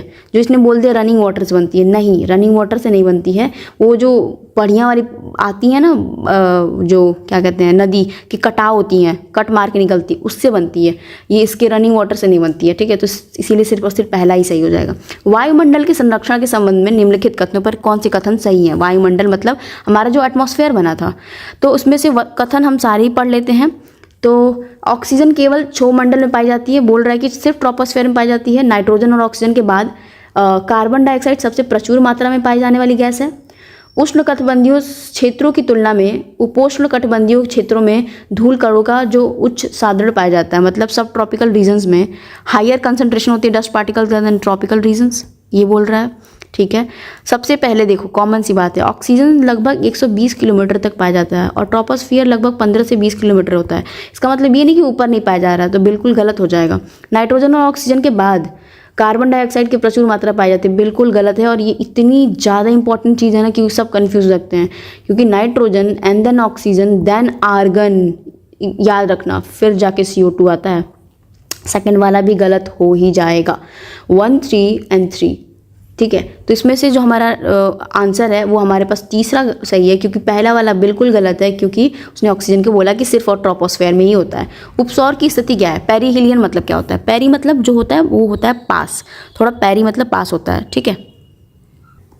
तो नेक्स्ट देख लेते हैं पेरीहिलियन क्या होता है। पेरीहिलियन हमारे पास जो एक पोजीशन होती है जो कि earth when it nearest to the sun, ठीक है, बस ये होता है कि पृथ्वी के जो परिक्रमण के दौरान सूर्य का निकटतम होना ही होता है, ठीक है। मतलब उपसौर की बारे में बात कर रहा है। अब आते हैं नेक्स्ट क्वेश्चन पे, पार्थिव विकिरण के संबंध में निम्नलिखित कथनों पर विचार करिएगा। मतलब जो टेरेस्ट्रियल रेडिएशन है उसके बारे में बताना है, ठीक है। सूर्य द्वारा गर्म होने पर पृथ्वी लघु तरंगों के रूप में वातावरण में ऊर्जा विकिरित करती है। सूर्य तप के रूप में प्राप्त ताप की मात्रा पृथ्वी द्वारा पार्थिव विकिरण द्वारा निर्मित मुक्त मात्रा की तुलना में अधिक होती है। मतलब से देखो सिंपल सी बात है, जो हमारी टेरेस्ट्रियल रेडिएशन होती है वो ग्रीन हाउस गैस की वजह से, एब्जॉर्प्शन की वजह से होती है। द अर्थ जो होती है हीट किससे होती है, ये सिंपल कॉन्सेप्ट है, ठीक है। तो हमारे पास पूछा सही कौन सा है, तो अर्थ हीटिंग कैसे होती है? वो टेरेस्ट्रियल रेडिएशन होते हैं, लॉन्ग वेव वापस जाती है, ना कि शॉर्ट वेव से बिल्कुल नहीं होती है, ये याद रखना। लघु के तरंगों से नहीं होती है, लॉन्ग वेव रेडिएशन से ही होती है हमारी जो गर्म होती है जो अर्थ। जो अमाउंट रिसीव होती है ना फॉर्म ऑफ इंसुलेशन, मतलब जो इनकमिंग सोलर रेडिएशन है, जो सन की जो किरणें आ रही हैं, more than the amount lost by the earth through terrestrial radiation, बिल्कुल भी गलत है। उसकी वजह से उतना ज़्यादा नहीं होता, ये ज़्यादा से ज़्यादा वो लूज़ करती है, ठीक है। तो हमारे पास जो नहीं तो कितना जल्दी गर्म हो जाता ना हमारा अर्थ, लॉन्ग वेव रेडिएशन, तभी तो टेम्परेचर मेंटेन रहता है। तो न ही 1 न ही 2। उत्तरी गोलार्ध में ये घास के मैदान अधिकांशतः महाद्वीपों के आंतरिक भागों में अवस्थित हैं। अंततः इन क्षेत्रों में महाद्वीपीयता के प्रभाव के कारण ग्रीष्म ऋतु के तापमान में अधिक पाया जाता है और जो 20 डिग्री सेल्सियस से अधिक तक हो जाता है, एवं शीत ऋतु की अत्यधिक ठंड होती है। मतलब जलवायु की दशाएं किस जलवायु प्रदेशों की विशेषता है, मतलब ये जो ऊपर हमने बोला कि जो ठंड होती है, इतनी सारी चीज़ें, वो किसकी विशेषता है? तो ये हमारे जो टेम्परेट कॉन्टिनेंटल क्लाइमेट्स होते हैं उसके बारे में इन्होंने बोला है, ठीक है। क्योंकि नॉर्दर्न हेमिस्फीयर होता है, जो हमारा टेम्परेचर होता है कॉन्टिनेंटल ग्रासलैंड्स का, मोस्टली लोकेट होती है इंटीरियर पार्ट्स में, कॉन्टिनेंट के अंदर वाले पार्ट में, ठीक है। उसकी वजह से यही होता है। अब आते हैं नेक्स्ट क्वेश्चन में, निम्नलिखित में से कौन सा कारक जलवायु को प्रभावित करते हैं? मतलब कौन से हैं जो हमारे क्लाइमेट को प्रभावित करते हैं? तो प्रभावित में जब वर्ड आए ना, तो आप ये सोच ही नहीं सकते कौन कौन सी चीज़ किसी को प्रभावित कर सकती हैं। तो सारे ही ऑप्शन जो है हमारे पास सही हो जाएंगे। अब आते हैं नेक्स्ट क्वेश्चन पे, अनटिल अनलेस, जब कोई एकदम एब्सर्ड ना हो। अब आते हैं नेक्स्ट क्वेश्चन, टॉर्नेडो के निर्माण के लिए उत्तरदायी दशाएं हैं। मतलब कौन कौन से टॉर्नेडो के लिए रिस्पॉन्सिबल होते हैं? देखो टॉर्नेडो होता क्या है, पहले हम ये देख लेते हैं। तो बेसिकली जो वो होता है ना, क्या कहते हैं, स्टॉर्म तरह की आती है, जो वो टॉर्नेडो एमरजेंस होती है ना, रैपिड हॉट और मॉइस्ट एयर जो एकदम घुमावदार रहती है, वो होती है टॉर्नेडो। तो टॉर्नेडो में वायुमंडल में इंस्टेबिलिटी आती है, थरता आती है तो उसकी वजह से भी होता है। धरातलीय सतह के पास वायु का प्रबल अभिसरण होता है, मतलब कन्वर्जेंस हो जाता है एयर का नियर द सरफेस। ऊंचाई के साथ तापमान में तेजी से परिवर्तन, तो तीनों ही हो जाएगा। शीतोष्ण कटिबंधीय चक्रवात और उष्ण कटिबंधीय चक्रवात में अंतर के संदर्भ में निम्नलिखित कथनों पर विचार करिएगा। तो इसमें देख लेते हैं कौन कौन सी विचार देखते हैं। जो हमारा जो सही है वो पूछ रहा है, ठीक। तो शीतोष्ण है, मतलब जो हमारे टेम्परेट साइक्लोन्स होते हैं वो सी में होते हैं, लेकिन ट्रॉपिकल ऑकर्स होते हैं दोनों में। ये गलत है, ये रिवर्स कर दिया गया है। हमारा जो ट्रॉपिकल होता है वो हमारे सी में होता है, बट टेम्परेट दोनों में आ सकते हैं। शीतोष्ण मतलब टेम्परेट साइक्लोन्स हाईली डिस्ट्रक्टिव होते हैं, नहीं, वो कम डिस्ट्रक्टिव होते हैं और वो लंबे टाइम तक जाते हैं। लेकिन ट्रॉपिकल जो साइक्लोन्स होती हैं वो लगभग एक दिन या 2 दिन में रहेंगी, एक हफ्ता 2 जो भी रहेंगी, पर खतरनाक डिस्ट्रक्टिव होती हैं। देखो साइक्लोन्स आने की जो हमारा एक फेवर वो है, वो हमारे पास 26 डिग्री सेल्सियस की टेम्परेचर, मतलब जो वाटर का टेम्परेचर होना चाहिए, फिर लो प्रेशर होना चाहिए बढ़िया वाला, उसकी वजह से आई तो होता है। देखो टेम्परेट में आई बने चाहे ना बने, साइक्लोन की जो आँख होती है, लेकिन ट्रॉपिकल में आँख बनती है, ठीक है। तो ये दोनों ही गलत हैं स्टेटमेंट, दोनों ऊपर वाले। अब आते हैं नेक्स्ट क्वेश्चन में। साइरस क्लाउड के बारे में बात कर रहा है। तो साइरस क्लाउड्स होते हैं, उसकी किस चीज़ों के बारे में बोला है? इसका निर्माण 6000 से लेकर 12000 मीटर तक ऊंचाई पर होता है। ये गोलाकार रूप पंक्तियों या लहरों के में पाए जाते हैं। तो एक ही स्टेटमेंट सही है, पहला वाला, ये गोलाकार और उसमें नहीं पाए जाते हैं, ठीक। अब आते हैं नेक्स्ट क्वेश्चन पे। निम्नलिखित में से कौन सी प्रक्रियाएं वायुमंडलीय तापमान और शीतलन के लिए उत्तरदायित्व है? मतलब जो एटमॉस्फेरिक हीटिंग है उसके लिए और कूलिंग के लिए कौन कौन सी चीज़ें हैं? तो अगर उत्तरदायित्व बोले, कुछ बोले अफेक्ट करता है, कोई किसी को प्रभावित करता है, तो सब प्रभावित करते हैं। एल्बिडो बता देती हूँ मैं। एल्बिडो अगर आपको नहीं पता होगा तो एल्बिडो एक तरह का टर्म होता है जो कि मान लो कितनी कोई चीज़ें एब्जॉर्ब कर ले रहा है। जैसे वाइट जो चीज़ें होती है ज़्यादा एब्जॉर्ब करके रिफ्लेक्ट कर, सॉरी नॉट एब्जॉर्ब, कोई चीज़ें कितनी ज़्यादा रिफ्लेक्ट कर ले रही हैं एनर्जी, मतलब अगर कुछ एब्जॉर्ब हुआ रेज तो कितने जल्दी रिफ्लेक्ट कर। जैसे हमारा वाइट कपड़ा होता है, जब हम कॉटन के कपड़े पहनते हैं गर्मियों में, वो जो बहुत ज़्यादा रिफ्लेक्ट होता है, इसलिए हमारी गर्मी जो होती है गर्मी को एब्जॉर्ब नहीं करता, तो हमें गर्मी नहीं लगती उतनी, सब रिफ्लेक्ट कर देता है जो हीटिंग होती है, तो इसलिए वो पूछ रहा है। अब आते हैं नेक्स्ट क्वेश्चन पे। क्या बोल रहा है 102 में? बिग बैंग की परिकल्पना के संदर्भ में निम्नलिखित में से कौन सा कथन सही है? मतलब बिग बैंग थियरी में कौन से कथन सही दिए हुए हैं, देखते हैं। इस परिकल्पना के तहत ब्रह्मांड का विस्तार जारी है, आज भी जारी है, चल रहा है रिसर्च। इस परिकल्पना के अनुसार ब्रह्मांड की उत्पत्ति जिन पदार्थों से हुई है उनका आयतन अत्यधिक सूक्ष्म एवं तापमान तथा घनत्व अनंत है। दोनों ही बिल्कुल जो स्टेटमेंट है हमारे पास सही है। तो उन्होंने जो बोला वो टर्म ना कि जो सूक्ष्म है वो बोला था, और ये बिग बैंग थियरी जो एडविन हबल है वो एविडेंस उन्होंने दिया था, जो हबल टेलीस्कोप उनके नाम पे अभी जाके काम करता है, ठीक।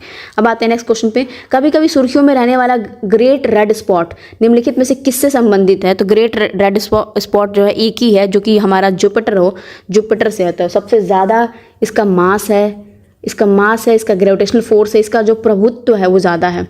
गोल्डीलॉक्स की जोन जो होती है उसके बारे में विचार करिएगा। गोल्डीलॉक्स जोन होती हैं एक तरह का ऐसा एटमॉस्फेयर होती हैं प्लैनेट्स के पास जहाँ पे अर्थ की तरह रहा जा सके, वो होती हैं गोल्डीलॉक्स जोन्स, ठीक है।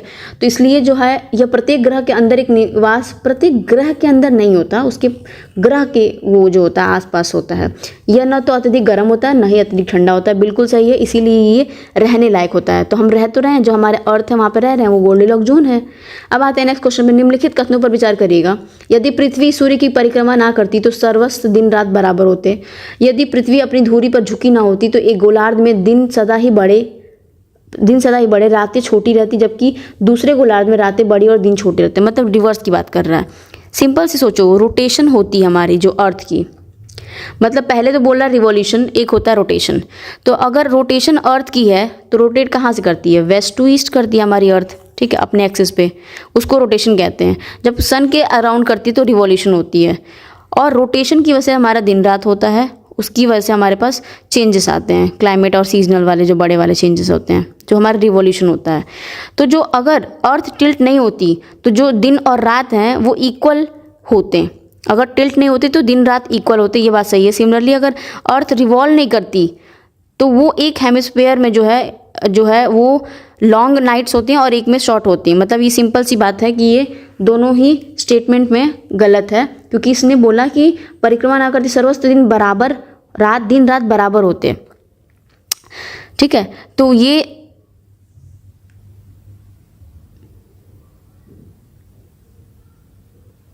वो ना क्या बोला है बता रही हूँ मैं, वो इसको रिवर्स कर दिया है। जैसे रिवॉल्यूशन जो होती है वो दिन रात को कैसे अफेक्ट करेगी भाई, वो रोटेशन कर रही है।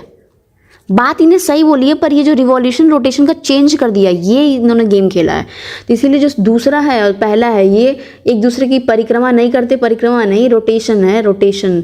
बात इन्होंने अच्छी खासी लिखी है, बस वो जो चेंज किया है ना, बहुत अच्छा चेंज किया, वो बेसिक ही हिला डाला है, ठीक है। तो ना तो 1 ना तो 2।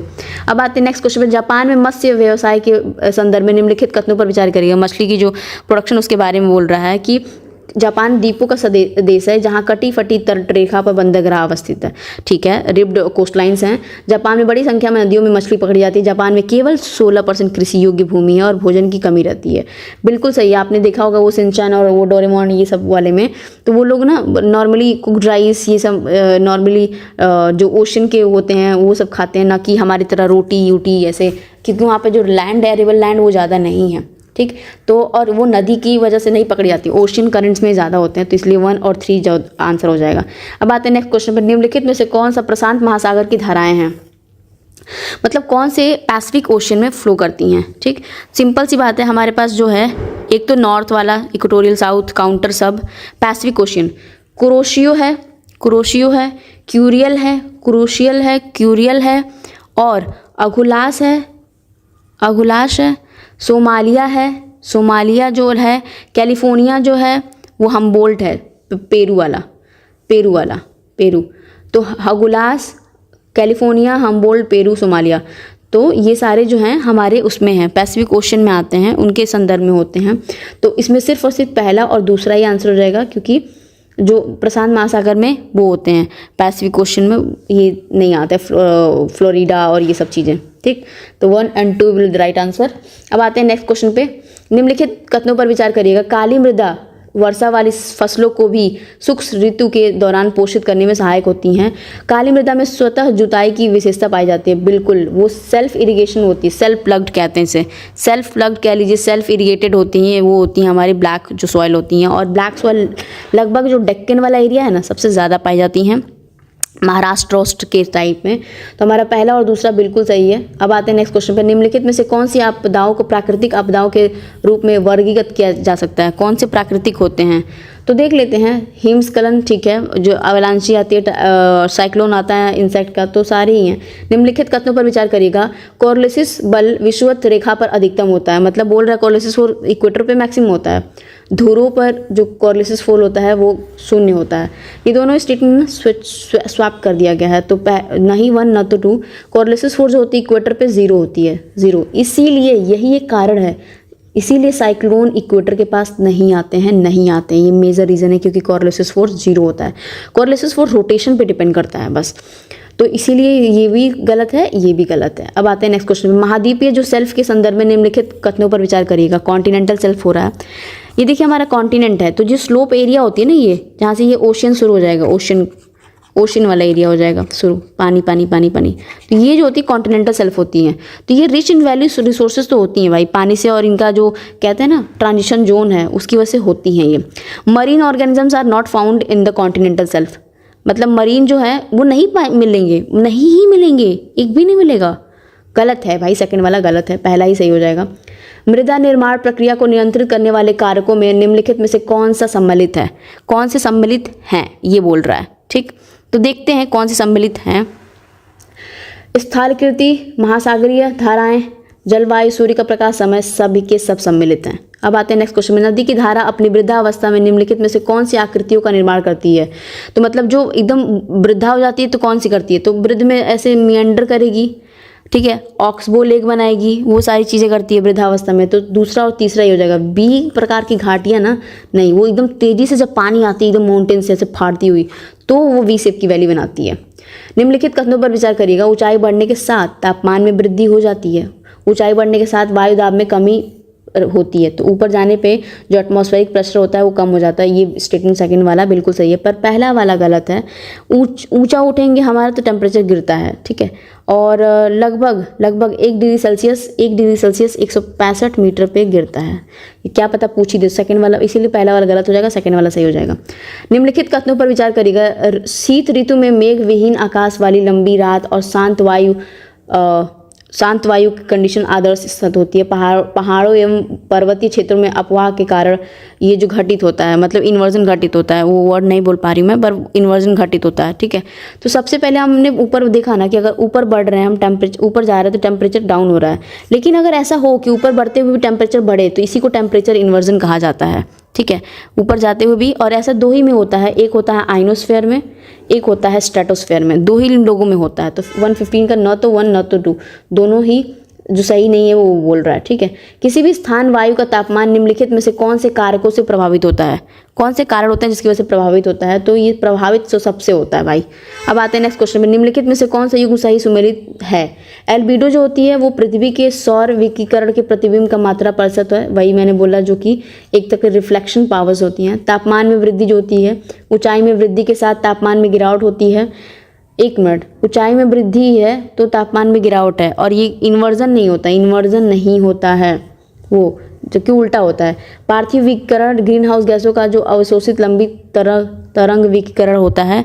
तो ये स्टेटमेंट जो है हमारा तीसरा बिल्कुल सही है। निम्नलिखित में से कौन सा युग्म सही सुमेलित नहीं है? आइसोबार जो होता है समान दबाव वाले प्रेशर वाले होते हैं। आइसो हाइट्स होती हैं महासागर में समान लौटता वाले होते हैं, नहीं, इसको आइसो हलाइंस कहते हैं, आइसो हलाइंस। ठीक है, आइसो हाइट्स जो होती हैं वो अलग होती हैं, they are different by. Isohyets जो होती हैं वो रेनफॉल जो होती है, रेनफॉल होती है वो इक्वल होनी चाहिए। आइसोटेक होते हैं वो सब भी सी ठीक है। तो हमारा जो सेकंड वाला गलत है। अंतर उष्णकटिबंधीय अभिसरण क्षेत्र ITCZ के संदर्भ में निम्नलिखित कथनों पर विचार करिएगा। यह भूमध्य रेखा पर स्थित एक उच्च दाब है। उच्च दाब नहीं होता है, ये लो प्रेशर है। This is not the high pressure, low pressure. तो पहला गलत हो जाएगा, पहला गलत हो गया, तो हमारे पास दूसरा ही ऑप्शन सही है। ग्रीष्म ऋतु में ITCZ के ऊपर जाता है और उसकी वजह से हमारा मानसून का जो भयानक वाला रूप होता है 20 डिग्री वो शिफ्ट होता है और बढ़िया आता है मानसून। निम्नलिखित में से कौन सा बल पवन की गति और दिशा को प्रभावित करते हैं? प्रभावित में ना आपको सब कुछ मिल जाता है। ठीक है, अब आते हैं एल नीनो के संदर्भ में निम्नलिखित कथनों पर विचार करिएगा। यह ठंडी विषुवत रेखीय जल धारा का विस्तार है। इसकी परिमाण स्वरूप विषुण रेती वायुमंडलीय परिसंचरण का विरूपण होता है।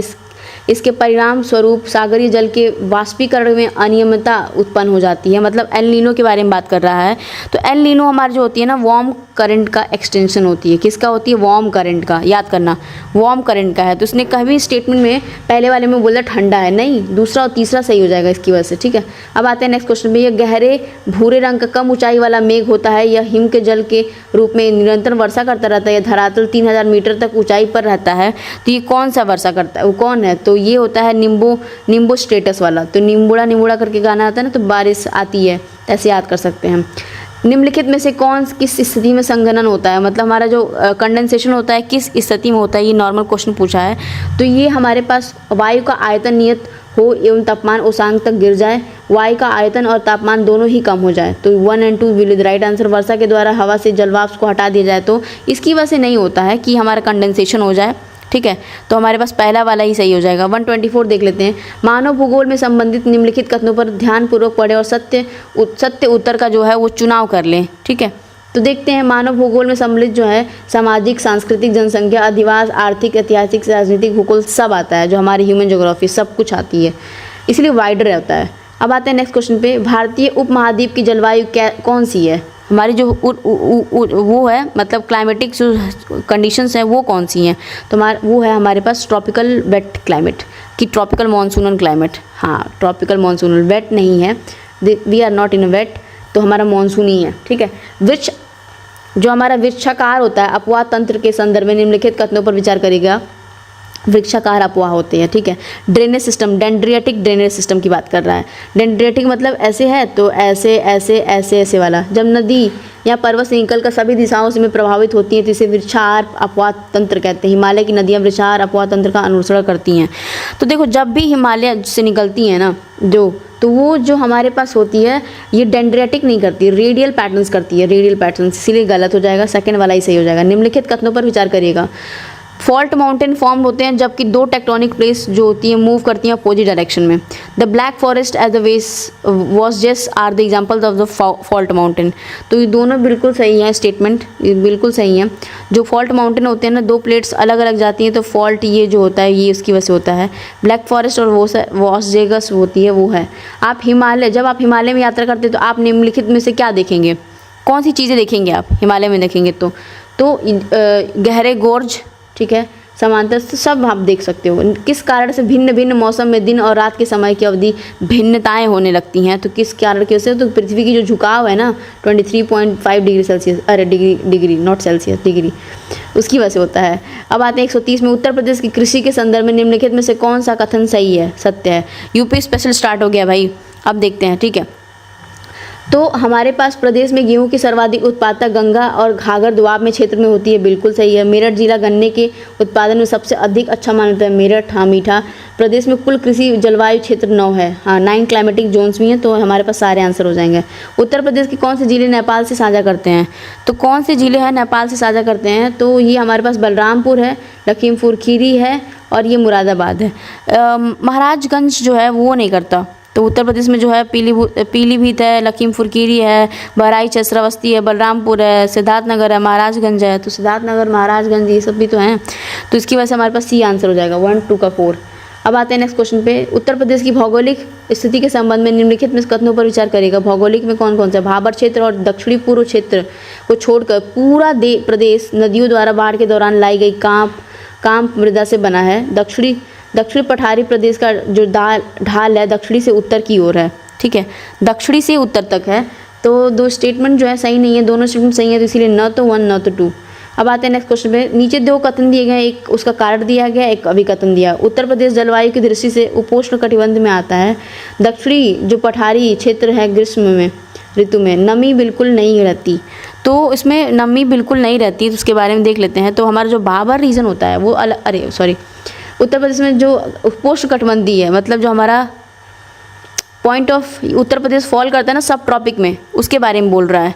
तो इसका जो है दोनों स्टेटमेंट सही बोले हैं, पर एक दूसरे की व्याख्या कहाँ कर रहे हैं कि अगर वो सब ट्रॉपिक में आ रहा है, मतलब उपोष्ण कटिबंधी में आ रहा है, तो क्यों आ रहा है ये तो नहीं बताया इसने, जबकि दूसरा वाला स्टेटमेंट बिल्कुल सही है, ठीक। अब आते हैं नेक्स्ट क्वेश्चन में। उत्तर प्रदेश की जलवायु के संबंध में निम्नलिखित कथनों पर विचार करिएगा। उत्तर प्रदेश में शीत ऋतु में सर्वाधिक ठंडा महीना जनवरी रहता है। शीत ऋतु में उत्तर प्रदेश का तापमान दक्षिण से उत्तर की ओर बढ़ता जाता है, ठीक है। तो ये स्टेटमेंट उन्होंने बोला, तो पहला वाला बिल्कुल सही है कि उत्तर प्रदेश में शीत ऋतु में सर्वाधिक ठंडा और महीना जनवरी ही होता है, सबसे ज़्यादा ठंडा होती है, जनवरी कोल्डेस्ट होती है, क्योंकि मेडिटेरियन उधर से सी से हमारी ठंडी हवाएं होती हैं, उस टाइम बारिश भी होने की संभावनाएं होती हैं, ठीक है। इसीलिए सेकेंड वाला गलत हो गया है, ठीक, की ओर बढ़ जाता है वाला, तो पहला ही सही हो जाएगा। तो हमारे पास ये आंसर हो गया 134 का। उत्तर प्रदेश की मृदा के संदर्भ में निम्नलिखित में से कौन सा कथन असत्य है, तो असत्य कौन सा है वो देखना पड़ेगा।